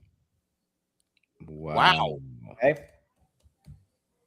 Wow, that's a big time Zuby Jofor. Holy moly. Where'd you have him? I thought that he was going to drop to us too. Okay. I would have took him. So that's surprising for me because wow. I mean, look, Zuby Jofor, as far as like his like pure athletic like instincts, right? He certainly has a feel for the game as far as like using his athleticism to make an impact, right? He's a good rim protector. He's a really solid rebounder. It's all about finding those developmental traits, right? Is he going to be able to shoot in the NBA? I don't know if he's going to be able to shoot in the NBA, right? He's a 27% 3-point shooter. So I don't know if that translates. But listen, if he can play with energy and he can translate on defense, right? He has the size and the athleticism to be a switchable defensive perimeter guy. If he can do that and he can rebound, then that makes a little bit of sense for them as sort of an energy role player off the bench kind of guy. So interesting pick for the Hawks. Again, he's, not totally off the board for me. He was in my late 30s. So, not super terrible, but again, interesting to say the least. Real quick, Barry, did you see the news? Just broke. I did not. This will be the Lakers pick. The Knicks just traded. Yeah, Lakers just moved up. Yep. It's funny they're playing. What do we give up?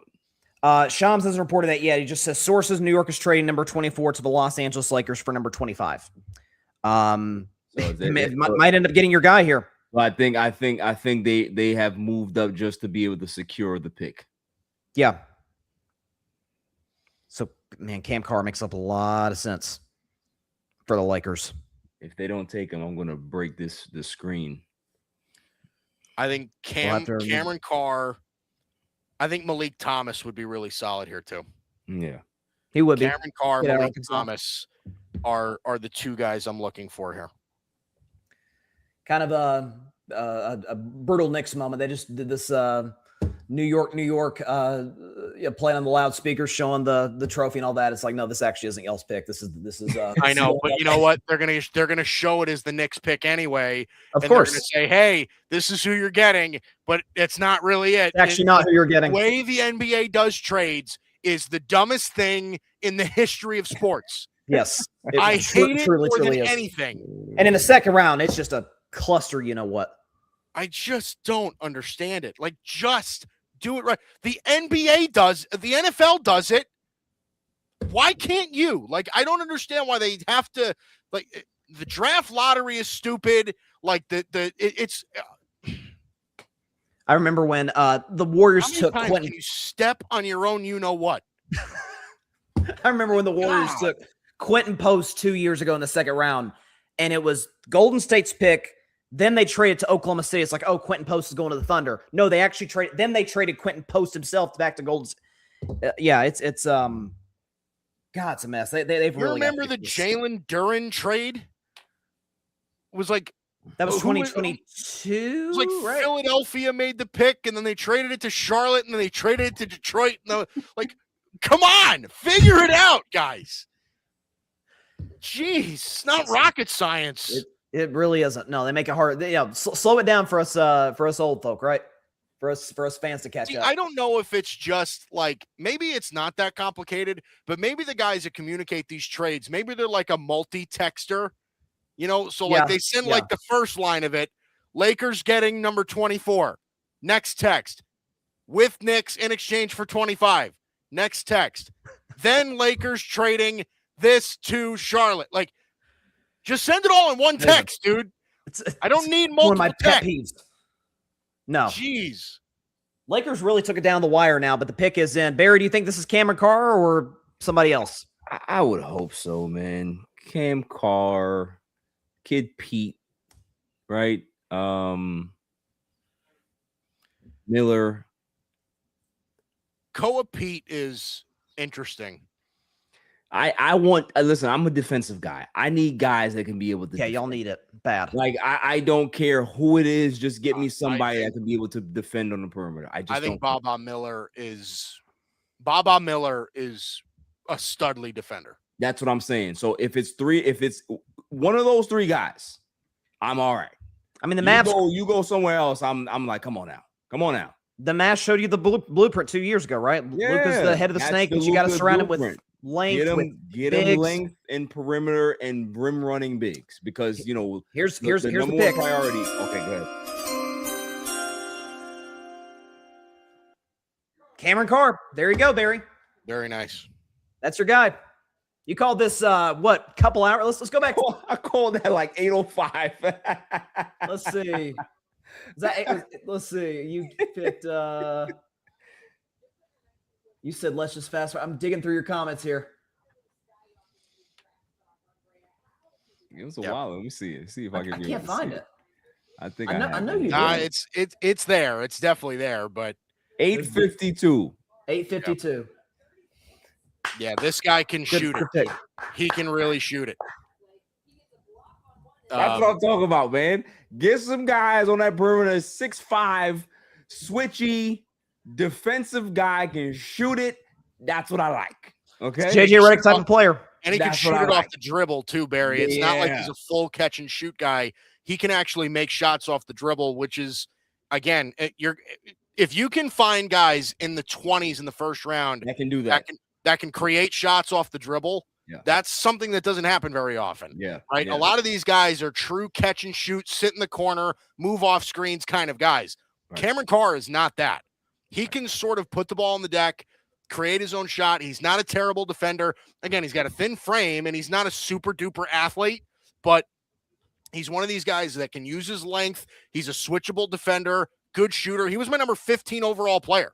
You know what I mean? So he reminded me a lot of Devin Vassell. I think that's the kind of player you're getting. So yeah. Good. I'm happy. I'm happy. I think this doesn't obviously, cure all the ills that we have, but it's a good start just because you get more good players in there. He's going to develop well. Like you said, he's not a big time athlete, but he's a heady player. And that's the type of guys that you want, right? You want guys that can be able to have high IQs, understand where they can understand what they need to do on the basketball court, and can be able to go get their own shot on occasion. So I can't ask for anything more. You said earlier, Mike, the team of the draft, defend and shoot. And that's what the Lakers decided to do here. So do that. Yeah. So the Knicks so the Lakers gave the Knicks cash. Good. Cash. Good. Okay, good. So it's just what they moved up one $6 spot and they paid cash. $6. Yep. Hey, listen, we give you the $6. You want 3 or you want the whole 6? All right, just give me the 6. Give me the 6. Right. They finance the 6 so they can pay it over and pay it in installments. They affirmed it. That's what they did. They affirmed it. Right. They put it on Klarna, and then that's what they're doing. I'm happy. You should be happy. Listen, I got my guy. You and I both going to bed happy with the guys our teams took. So I mean, the Knicks can choose. They can choose the backup from Northwest Wyoming Tech, and the fans will be happy. So listen, the Knicks they don't care what happens right now. They don't care. Got plenty of real estate now that they've built with that. Plenty of equity they've built with that fan base now in the past. Bro, has Redick aged like 5 years? Gee whiz. Dog, JJ looks old there. A lot of gray. Man, I don't know if it's the new haircut or something. Man, JJ looks old. You leave my coach alone, okay? I'm just saying, man. Coaching's a little bit harder than podcasting, I guess. It's tough work here. So again, the Knicks are pretty much the spot where they could select just about anybody. Pete here. Maybe they go exactly where Mike was saying too. Pete, Miller, just continue the trend, because you're always going to have to surround Jalen Brunson with as good as defensive players as possible. Guys that can be able to be switchy and be out there, be disruptive on the perimeter, right? So, continue the trend. Or they may look to replace a Mitchell Robinson, because we know that Dolan doesn't want to go into the second apron. So you look to see them probably try to get a big as well. You never know. So one guy I think that makes a lot of sense for the Knicks right now is Henry Vessar out of North Carolina. I think somebody like that he's a true 7-footer that can stretch the floor, right? If there was something that the Knicks really didn't have, is outside of Karl Anthony Towns, they didn't have, they had 2 types of big men, right? It was either Karl Anthony Towns or Mitchell Robinson.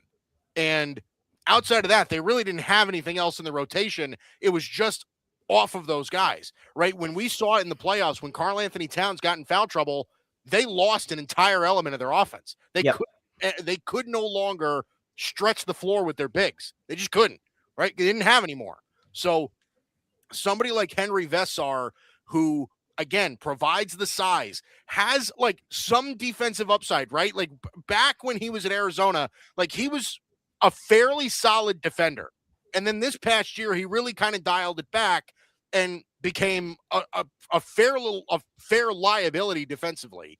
But, and sometimes that's scheme too, right? Sometimes it is scheme, but you know that if he's shown it before, you know that it's in there, right? So if they can kind of pull that back out and he can still remain a floor spacing big, that might be something that they can work with. That adds another element to what they want to do, right? And add him to the rotation of young guys, like with Mo Diawara and those guys in that rotation. So that might be something that the Knicks can work with. If I were them, that would be something that I could entertain. You could. And they just locked up Diawara too. So it's so we'll see what happens. Right. That surprised me a little bit, just based on the fact, they didn't play him very many minutes at all, in the playoffs. I think there was a brief stretch where Cat did what Cat usually does, get in foul trouble. I think Mitch Robinson had already just came out of the game. They had to put Diawara in. So that was a, compromising situation, but plenty of freedom to see what they can do with this pick. These teams are really taking all the way down tonight. If I don't know, like this has been they got to stretch it out, man. They split the draft into 2 nights, which made no sense. Which doesn't make any sense. It makes no sense. No sense. Zero sense. Because the thing is, like, people are not that invested into the second round. Like, They're you know what I mean? Like you might as well just have it one night. Yeah, hey, listen, what they should do is instead of 8 o'clock, start it earlier, right? Start it earlier so you can be able to have both rounds go in there. Because the second round normally flies, especially like past like 40. It's flying. It's just programming. It's all money. It's so they can sell more commercials on 2 nights than on one, right? Because when it used to be, Bryson, we know it, right? Like when we covered the draft a number of years ago, that's what would happen. The first round would take 3.5 hours, and the second round would take an hour. Yep, it's the same amount of picks because they would announce picks during Taco Bell commercials. Nikola Jokic, you get the little ticker at the bottom, and that's all you would see. Sometimes they wouldn't even show the ticker; they would have the commercial that covers the whole screen, and you'd have to go back and say, like, "Wait, who'd they take?" That's what happened when Tom Brady was drafted. I know that's NFL, but I think that's what happened when Tom Brady was drafted. They're like, by the way, this kid out of Michigan was taken. Oh, Tom, what? What's his name? From where? Just write it on the paper and put it on the screen. Yeah. See, Silver's announcing the trade here. Here's the pick. Sergio De La Rey out of Spain. Wow. Okay, going to the Knicks. So this looks like a definite drafting stash. This is It's got to be a drafting stash. This is a drafting stash. I think if you think about it, this is a drafting stash just because they're concerned about the second apron. They're concerned about the second apron. So, you know, I can see them not trying to make any drastic picks. You know, they just moved back Alvarado's option date. So, you know, there's a lot of decisions that they're trying to make right now. But I can clearly guarantee that Mitch is gone. Like, he's not coming back. Yeah. So Sergio De La Rey is like certainly a draft and stash guy. He's a real clean shooter, fluid athlete. He's got the European build, Barry. Like he's one of those guys that plays the game the right way. Yeah. Good offensive player. I don't love him as a defensive guy, but he's a true wing. Handles the ball really well. He's a solid passer. Like I said, good shooter. Draft and stash. We'll see if they make anything of it. But listen, if they bring him over, he's going to be a real legitimate shooter. That's one thing he definitely will. Now, can this be? I know that he probably might not come over right away, but can this be the Landry Shamet replacement? Possibly. Maybe. Again, it depends on when they bring him over. I mean, it's so hard to tell nowadays, right? Yeah. Like they could bring him over now. I mean, they could be like, you know what? Listen, the reason we're drafting this kid in the first round is because we're bringing him over right now. Okay. Sure. You know what I mean? So maybe they do see that. But is Shamet a free agent or is this the last year? He's a free agent. Okay. Well, then that's very much on the board then. But he's a developmental talent. He's not going to be somebody that is going to, you know, light the world on fire right away. He's not that kind of player. The one thing that the Knicks can definitely hang their hat on over the last couple of years is that they have developed their young guys pretty well. Like, you know, they're not playing as much, but I can tell you that their development program over there is really, really good. They're doing a lot of good stuff over there, man. So you might see some guys next season to kind of step up, and you didn't even really see that coming. So they're doing some good stuff over there. Yeah. Denver's now on the clock at 26, and you want to talk about a franchise that's just kind of quietly gone backwards. Yeah, in flux. Win the title in 23, blow a 20-point lead in Game 7 to 24, get blown out in Game 7 against OKC, and then lose to a beat-up Timberwolves team in the first round with Jokic getting locked up by Rudy. So, like, this is a new coach. Adelman's going to a second full year there. So, Jamal Murray has the best year of his career, but then flames out in the playoffs, kind of a reverse of what he usually does. Aaron Gordon's dealt with injury. So this is it's late first round, but it feels like kind of an important pick here for Denver because, they've kind of bombed us. So their picks in recent years that didn't really work out for them, didn't develop them that well. Trying to see who they also too. They have some financial constraints that they have to try to deal with. Are they gonna trade Cam Johnson? or are they going to hold on to Christian Brown? They want to go they want to hold on to Peyton Watson, right? But they don't have the space right now to pay Peyton Watson. No. So they're going to have to move one of those two other guys. No, salaries locked up in 3 players, pretty much. Right. So they probably going to have to trade one of these guys in the cap space, and the cap space is kind of diminishing out there because there's not a lot of teams that are willing to do that right now. So, we'll see. I mean, listen, the Lakers will probably take Cam Johnson in space if they really want to do that. So, we'll see. We'll see. Like a sign and trade type of situation with. No, I'm trying to think. No, that wouldn't be a sign and trade. Okay, so what would you give up for Cam Johnson then? Like a first? Probably draft picks. Yeah. So they would just trade into the space for us because we have $52 million worth of space. Okay. They would trade into the space that they can be able to get under the second apron, then they can be able to give Peyton Watson the money that they want to give him. Probably kind of like the Ayu Dosunmu type of deal. They may give him the same type of deal. Okay. Koa Pete could potentially be a guy that they go with here at 26. Then after Denver, it's going to be the Celtics, who wouldn't mind to get in discussion about that. Then the Nets, Cavs, and Mavs. Maybe Pete does make sense for Denver here, just because Aaron Gordon is getting a little banged up. You want to try to have some type of flexibility there and get cheaper, right? Like I can honestly see Denver trading Aaron Gordon. I can see that happening. There's going to be a lot of moves that happen this offseason.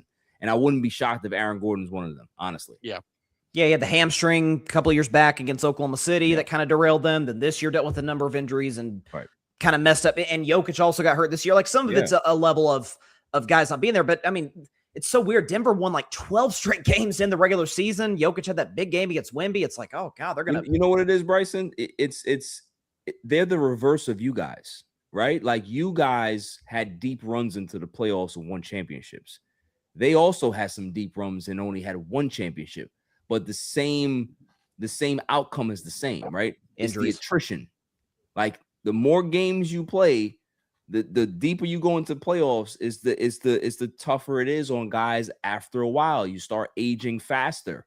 And this is what we're starting to see with Denver, is that they're not as athletic as they used to be. They don't look like the same team. And as Jokic gets older, he's going to start slowing down. Gordon will start slowing down. Jamal Murray, like all of these guys. So they're going to have to find a way to kind of like retool on the fly without necessarily blowing it up. They have to find a way. And they have so many, again, sort of similar to Luke. Obviously, they play different positions, but a bunch of defenders kind of cover for Jokic. Like, exactly. You remember Bruce Brown was on that team. KCP was on that team. Like, you had a lot of guys to kind of cover for those defensive flaws. And on top of that, too, Christian Brown had a down year. Christian Brown. He had a down year last year. So if he can be able to come back, because remember, they paid him because they believe in the potential. If he can be able to have a good season next season, then, it kind of alleviates some of the stress on the other guys. But he didn't play well this year. Nope.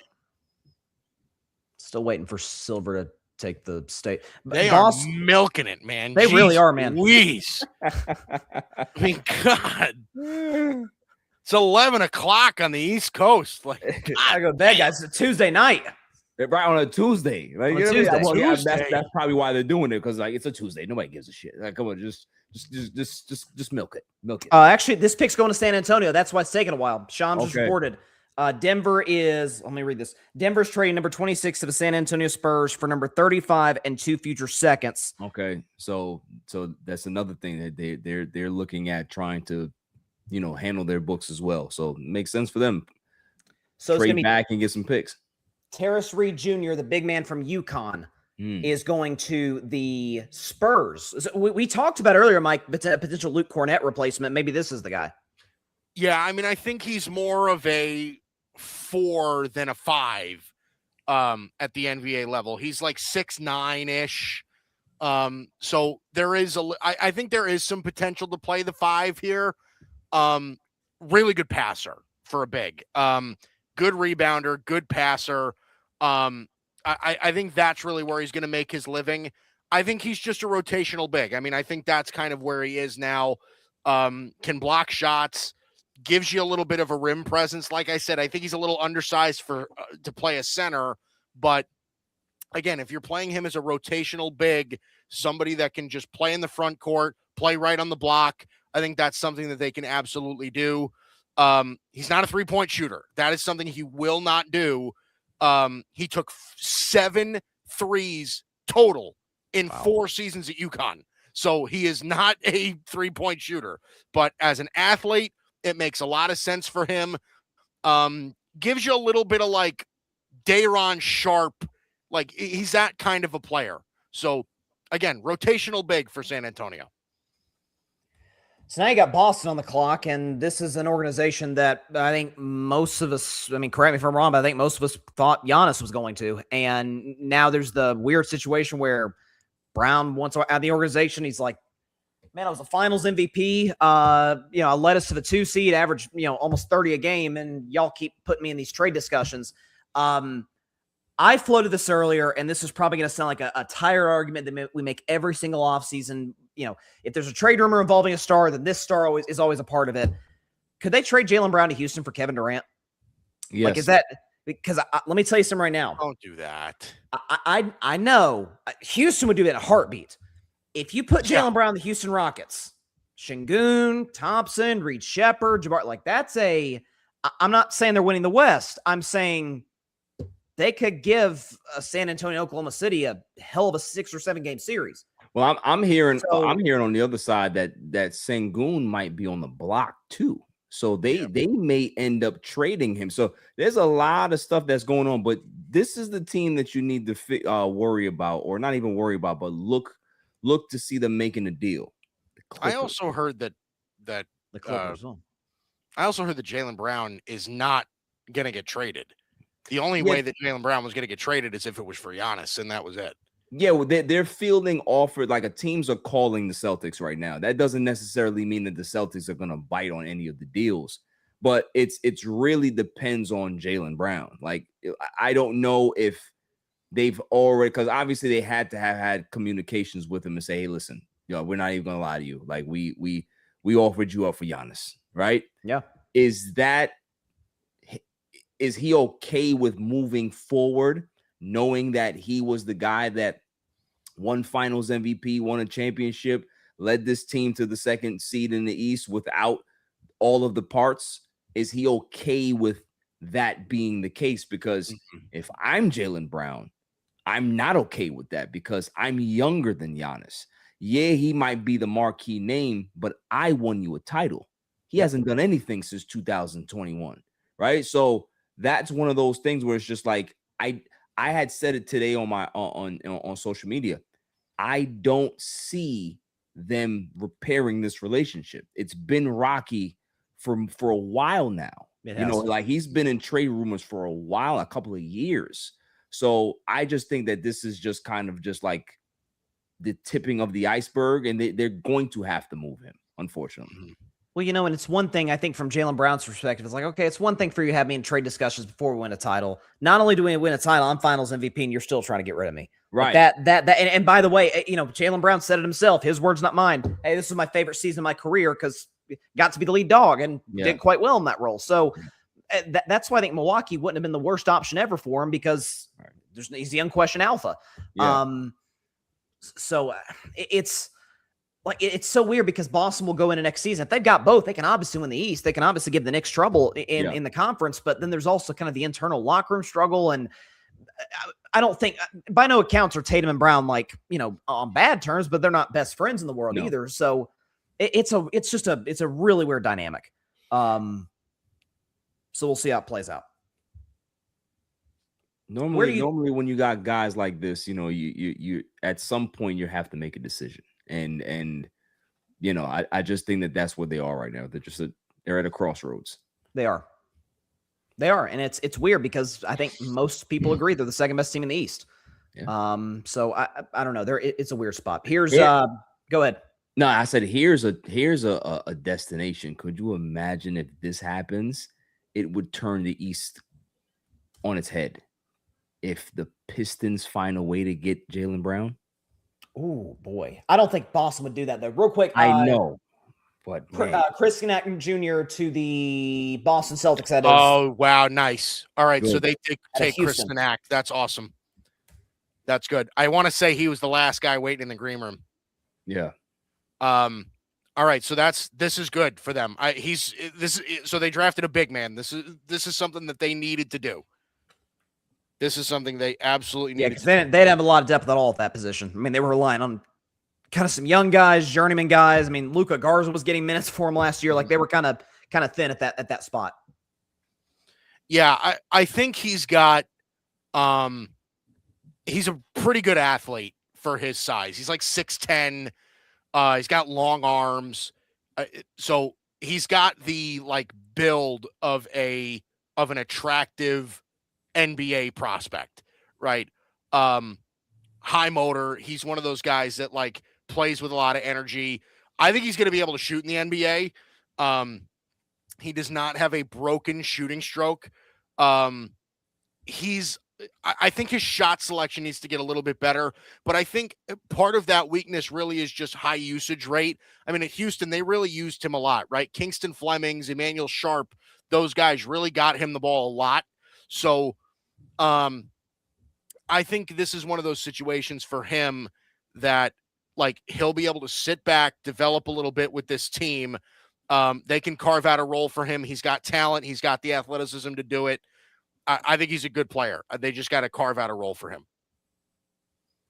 You were saying earlier, Barry, about Jaylen Brown ending up in Detroit. I don't think Boston. If Boston trades him in the East, they're not trading to a team that's No, I get it, but unless multiple teams are involved. Multiple teams are involved, or Jaylen Brown pulls the card, right? Maybe if he pulls the card, then it because he has, I think he has another. Well, he has a couple of years under his contract, so he might not have the leverage. Say if he had like a 1 year left, I think he has maybe 2 years left or 3 years left, and he's eligible for the Supermax extension soon. So, there's a lot going on, man. It's a lot going on, and I would hope that they can repair that relationship. But the team that's on the clock right now, I think is the most interesting team heading into the summer. Actually, this is a typo. It's actually Brooklyn's pick. That's on me. Brooklyn, okay. Because of the Julius Randle trade. Yeah. Minnesota, man. Never mind.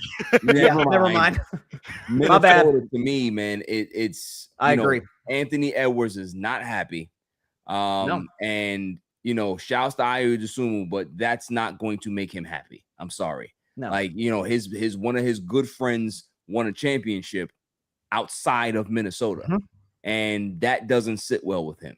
So, they're going to have to figure it out. Like Jaylen Brown is a spot that could be a spot for him. But I think this is a Ja Morant situation. You got to pull that trigger to just do it. Happy. Yeah. I think it's happy.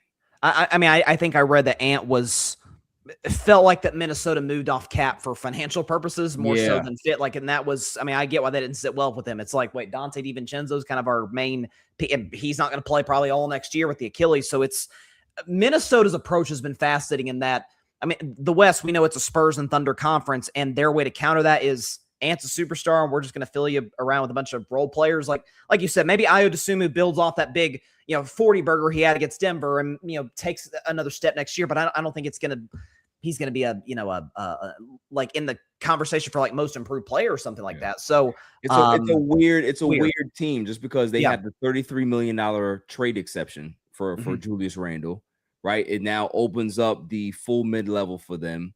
So they have some wiggle room to kind of like reshape this team in an offseason, which might be interesting for them going into next year and then the years after that, just because Anthony Edwards is younger, right? You can be able to get some switchy defensive, guys that can be able to be on this team that have a little bit more length in the tooth. Like they're not as old, they're not as questionable as a guy like Randle. Randle's good, but Randle's not going to win you a championship. He's just not, right? So, we'll see. We'll see what happens. Look to see Gobert probably getting moved too. You never know.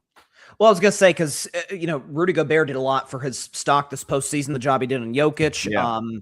The fact that, listen, the trade value is high. Like, it was discussed, or it was reported, rather, I think by Shams, that The only three organizations that Giannis would sign extension with were Boston, Miami, and Minnesota.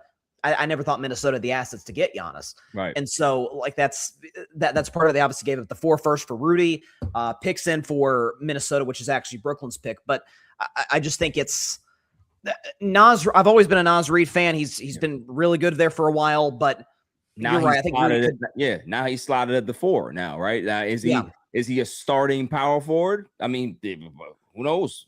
Possibly. Maybe. I mean, if he's your 6 man, boy, you're in good shape. But yeah, but as a different starter scenario now in the starting lineup, yeah. So Brooklyn. So the Nets took who'd they take earlier? It's been a while. Mikael Brown Jr. from Louisville. Brown. So a couple potential options. Koa Pete's still on the board. Isaiah Evans from Duke.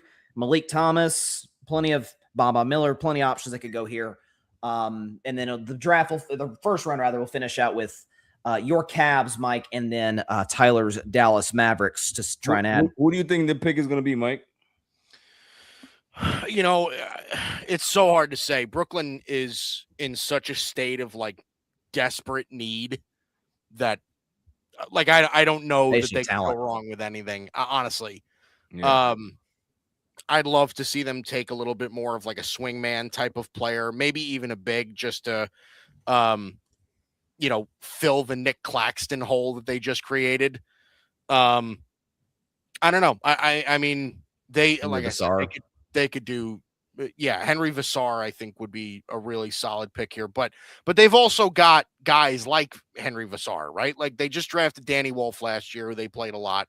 So I don't know. Like they, when you're a team like them, like you just have so much. Like there's so much up in the air for you that I don't know that it makes a difference what you do. I think you just need to stack good players. Just take BPA right now, best player available. Joshua Jefferson from Iowa State is the pick. Nice. Okay. So they get a good wing there from the Big 12, Joshua Jefferson. Yeah, he's like a true 4, and he's one of those like offensive hub type players like I was talking about before. Bryson he's really a specialist as a passer. Again, reminds you a lot of somebody like Kyle Anderson, where he's not a super duper athlete or anything. He's a passable defender. He can hit a shot or two from the outside. Like he's not a super explosive offensive player. His main thing is being the center for passing, creating shots for others. That's really what he does best. So again, if they can put him into a situation where, he handles the ball a little bit, they give him some freedom inside of an offense, let him shoot a couple of catch and shoot threes, I think that's where he's going to strive. I think that's really the role that he's going to have to play. So this is, again, Barry, you would like a player like this because he's a little bit of a master of none, right? He's a guy that doesn't have a whole lot of bad habits. He's not a stupid basketball player. He doesn't make a whole ton of mistakes. This is one of those guys that you can work with, and the ball doesn't stick to his hands. So, coachable guy, one of these guys you can work with a little bit. Yeah, those are the best glue guys, man, to be able to just kind of fit anywhere and be able to give you a little bit. So that's good. All right, your squad's the clock, Mike Guido. Where are you thinking here? Listen, I would think, for years, it feels like the Cavs have needed another big, right, to kind of back up Evan Mobley and Jared Allen, just have another rotational big man in there. Again, this draft right now is running thin on bigs that are capable of being taken in the first round. Right, Sinak just got taken off the board, so that he's really not, obviously an option anymore. Could they go for somebody that's a little bit more of a plug and play wing player, somebody like Koa Pete, somebody like Baba Miller, who are strong defenders but need development in their offensive game? Could they go for a shooter like Malik Thomas, who I think would really benefit them? So again, there's several options that they can go with. I don't know. I don't know that one's better than the other. I think that they just need to, figure something out. And that's an awful color, by the way, that you picked out for the Cavs. What is that? That's like a football brown. Like, what I is don't know, that? man. Y'all got a funky scheme here. I'm trying to. No, that's not it. Jeez, like, Is that better? That's no, brown. that's like, no, you're still brown. You're not the Browns. Like, God, Same city. that's Jeez. Orange. That's a little better, at least. That's hey, There there you you go. go. That's That's better. better. That's better. That's pretty good. That's pretty good. I got to get the Dude, color what was coding that? down. I don't know, man. It's You know I don't give a damn about Cleveland. orangey football color. Like, I don't. Well, Listen, Cleveland's you a football should city. just leave it yellow, Bryce. Who cares? Who cares? I'm gonna get pink if you push me hard enough. I mean, geez. You ain't said anything about like I had Boston as kind of like a limeish green, and then you didn't say nothing. But boy, Yeah, because I don't care about the Celtics. I care about my team. Why would I care about the Celtics? Oh man, you're lucky that San Antonio blew the lead that they blew in Game 4 because y'all choked a 22-point lead with 7 minutes left. That And is that, true. and We that did was do and that. that was the Woo! last game did that they do had a that. shot. Yep, that's Yeah. got dog walk Jeez. the rest of the series. Yeah. What'd you No, expect? listen, James Harden. even to I the said team. that. Even I said it's over now. Like, Yeah. you know, that's the kind of thing you don't come back from. I don't care No. who you are. This is the same guy. He was so excited when they traded for James Harden. I told him That is not true. Yes, I remember that. It's show. not You true. weren't That's down on it. I'll tell you that right now. He was so excited. This isn't even y'all's pick. Actually, y'all just traded Sacramento, Oh, nice. No. so Cavs aren't making a Oh pick tonight. man. What are they getting? What do we Number got? 34 tomorrow Yep, and a future second rounder. and a future second rounder. Oh, that's not too Right. bad. Not too bad. Well, This- that's The way the draft is now, you want to go ahead like second round picks are so valuable now going forward. You look what Memphis did. Yeah, man. Like what did he get? Six of them? 5 of them? 5, I think. Yeah. Crazy. So the picks in for the Cavs, but this is going to Sacramento here. So NBA by the way, Siberia. Who are they taking? they got A-Cuff earlier, so they thought they kind of struck gold there. But He'll axe out of Sacramento in 4 years. remember, this is a franchise that had Tyrese Halliburton. Never forget that. They had Halliburton, gave him up for Domantas Sabonis. How'd that work out? And where's the poor guy now? I feel so bad for him. Ruined his And life. then he's going to get traded, and They ruined DeMarcus Cousins' life. They They ruined really so did. many people's lives. Yeah, that's all they do. That's all when's they the last do. time they won a playoff series? 20 years? It's Like, been. why are they even a team in the NBA? How did Sacramento get an NBA franchise? I honestly? don't know. I don't know who they paid off to get a team, but it's Because they this started is- in Kansas or as for the much Kansas as I City or hate Cincinnati. the Clippers. The Clippers they're more welcome in California than Sacramento. Yeah. And I understand that Sacramento is the actual capital of the state, but they don't need a team No. because nobody cares about Sacramento. No one No. cares about Sacramento. No. Except the people that live there. It's extremely bougie. Extremely bougie, the people that live in Sacramento. They are. Yeah, that's true. Yeah. By the way, extremely- Mike, is this purple shade? Is that okay for Sacramento, or is that a little light, but it's a little light? Okay, let's it's see. a little light if we're being honest. But All that's right. old school better. Sacramento though. That used to, the light purple was old school. Remember that stupid light the beam thing that they had Oh a my few years God. ago? That was the dumbest. They- Hey, they- let's put a flashlight into the sky. They don't know like what we're to a do car with dealership. themselves. They don't know what to do with themselves because Come they're on, man. just incompetent. you guys are haters, It's man. We're truth tellers. What's what the Man, you Kings ever guys done? do nothing but complain. God, It's a bad franchise, Mike. I'm sorry. It's Garbage horrible. Although jeez. if it hadn't been rigged to know too, they'd have beaten you guys. But that's neither here nor there. My you need goodness to relax. gracious. Okay? Tim Donaghy. I'm just saying. Man, I went. I'm like I was saying earlier. I'm doing a research for a project. I went back and watched that game 6. Holy cow! You want to talk about Alex Caravan from UConn? Oh, there you go. So So- this would have been Cleveland's pick. He's going to the Kings now. So this is not right. So this is not a flashy, exciting pick by any stretch of the imagination. He is a like he's the very definition of a glue guy. There really isn't much of a specialty to him. He's a good playmaker. He's a solid passer.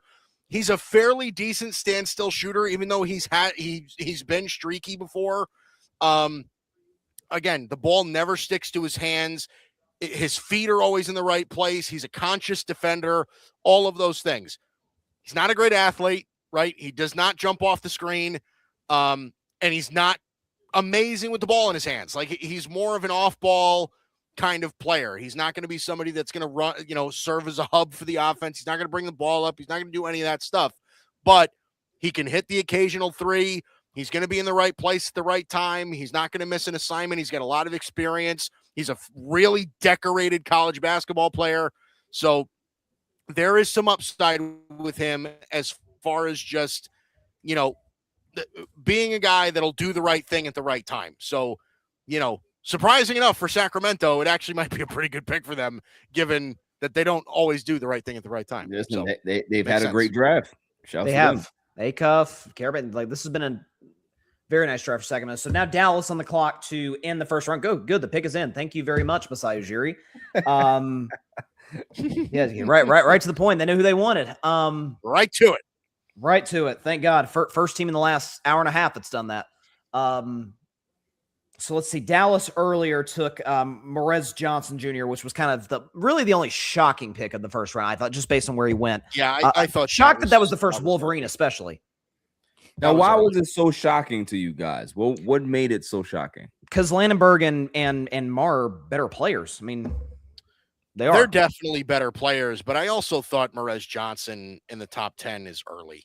It's just really early for me. He was my number 22 overall player.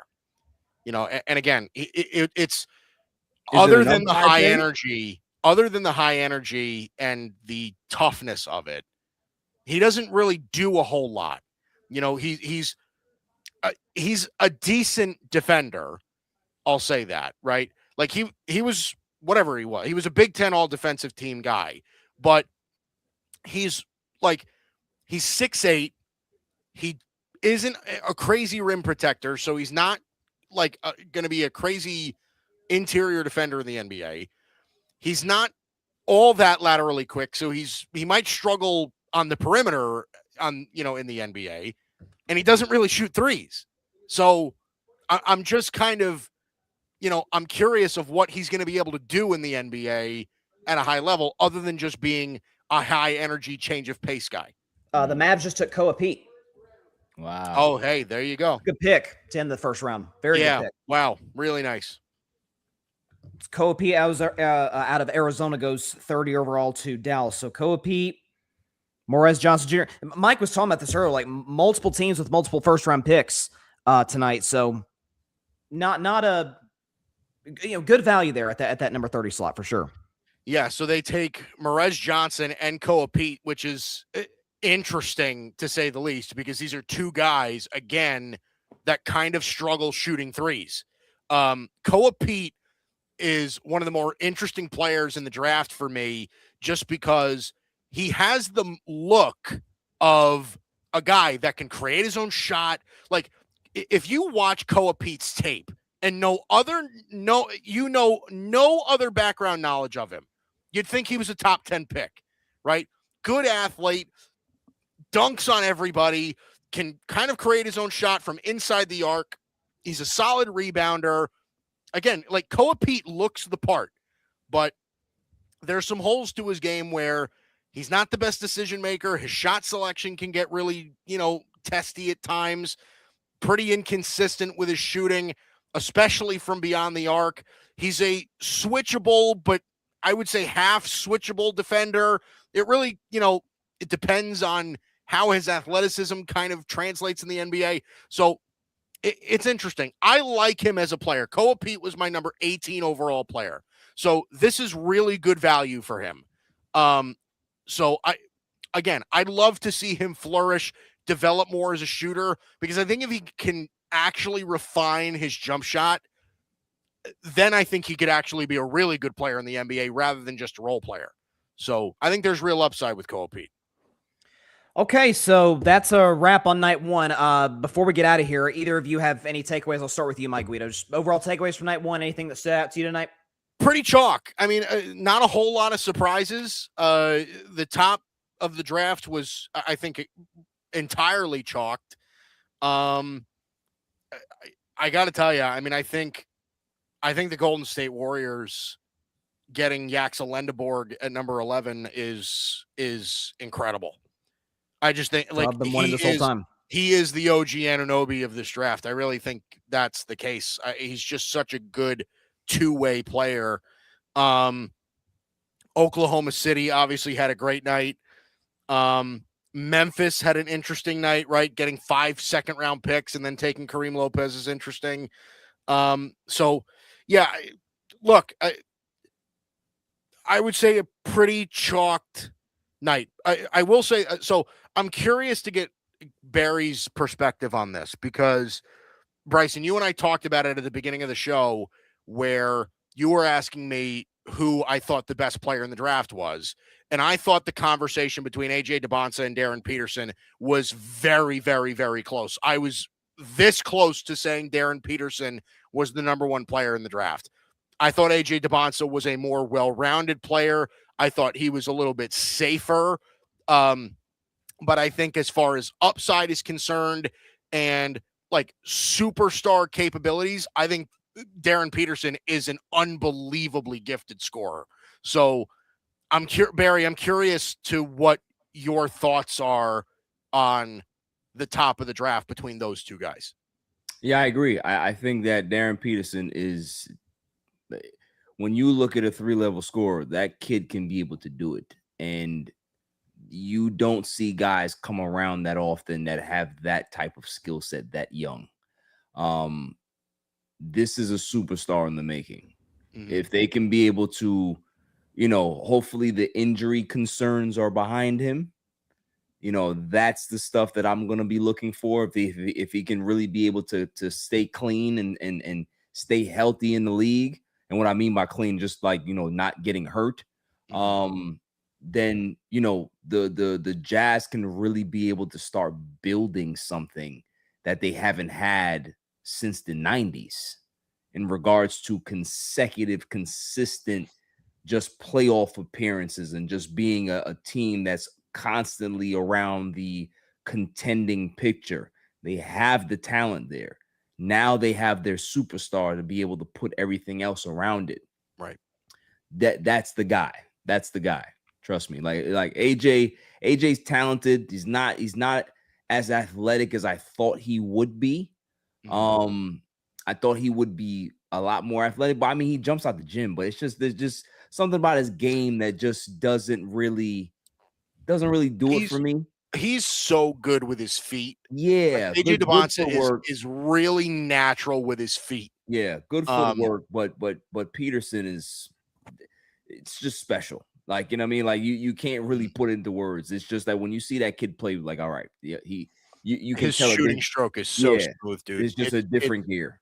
Yeah, it's so smooth. Like I said, I was this close to having Darren Peterson as my number one overall player. And the good thing about it is that you're going to be able to compare these two for the next decade, right? So that's what I want to see, right? How they both develop and how they contend against each other. It's going to be great. So, well, and Peterson goes to a franchise that's, more apt at, developing guys as talented as he is than DeBonsa is.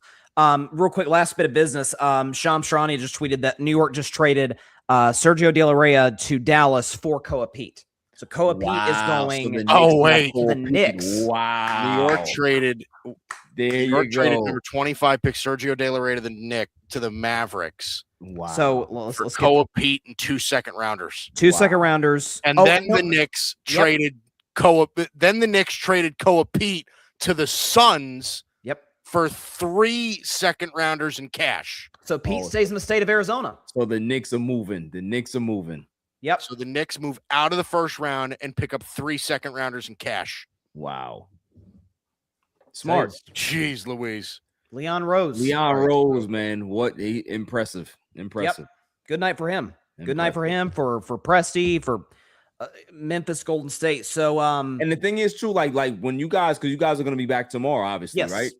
Like there's a lot of sneaky talent in the second round. Oh yeah, and you're gonna see a lot of moves that are gonna be made. It's always a lot of moves that happen in the second round, but there's a lot of players that have a ton of potential that are gonna be in the second round, man. And second round picks are more of a premium now than they've ever been at any point in the NBA.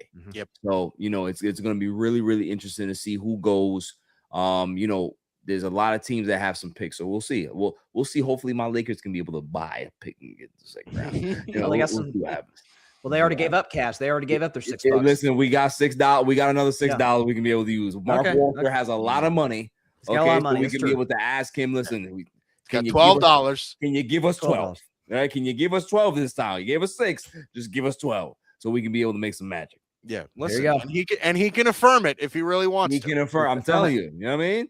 Put a little interest on there. Little payment plan. That's all.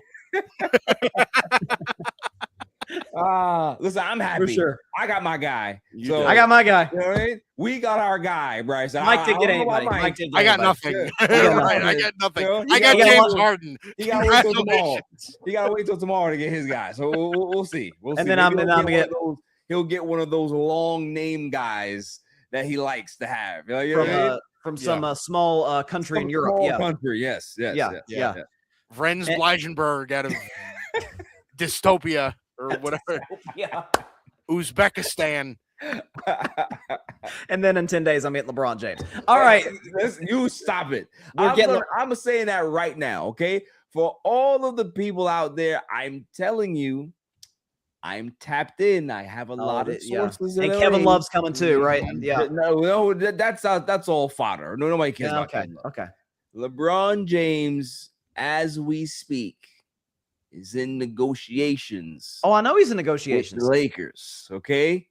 We don't know. It's either going to be 45 million or it's going to be something anywhere between 20 and 27 million. Just know that, because the Lakers are either going to go and be a over the cap team or they're going to go under the cap. But there's rumors that they might just be over the cap and just work through the trade situation, because they have no other options. And Rob Pelinka will be fired, and you know who they're going to hire. They're not hiring Bob Myers. They're not hiring Bob Myers. No, they're not. Bob Myers ain't going to the ops. He's not going to. If you're going to pay him $20 million a year, he will go. Hey, Bryson. Yes. He's going to the ops. He's not going to the ops. I refuse. He's going to the ops. He's not. I got news for you, buddy. He's going to the ops. I can't do that. Oh, and LeBron is not going. And for the Heat fans out there, he's not going to Miami. Just stop. Stop it. You think LeBron is going to retire in Miami and take shorts to go there? Are you crazy? No. And play with Giannis? It doesn't fit. And not at all. If he's going to leave anybody, if he's going to leave LA and go anywhere, it will be with Steph Curry. He's not going anywhere else. We'll see. Sergio De La Reyes is going to Dallas. Oh, okay. That already broke. Sorry.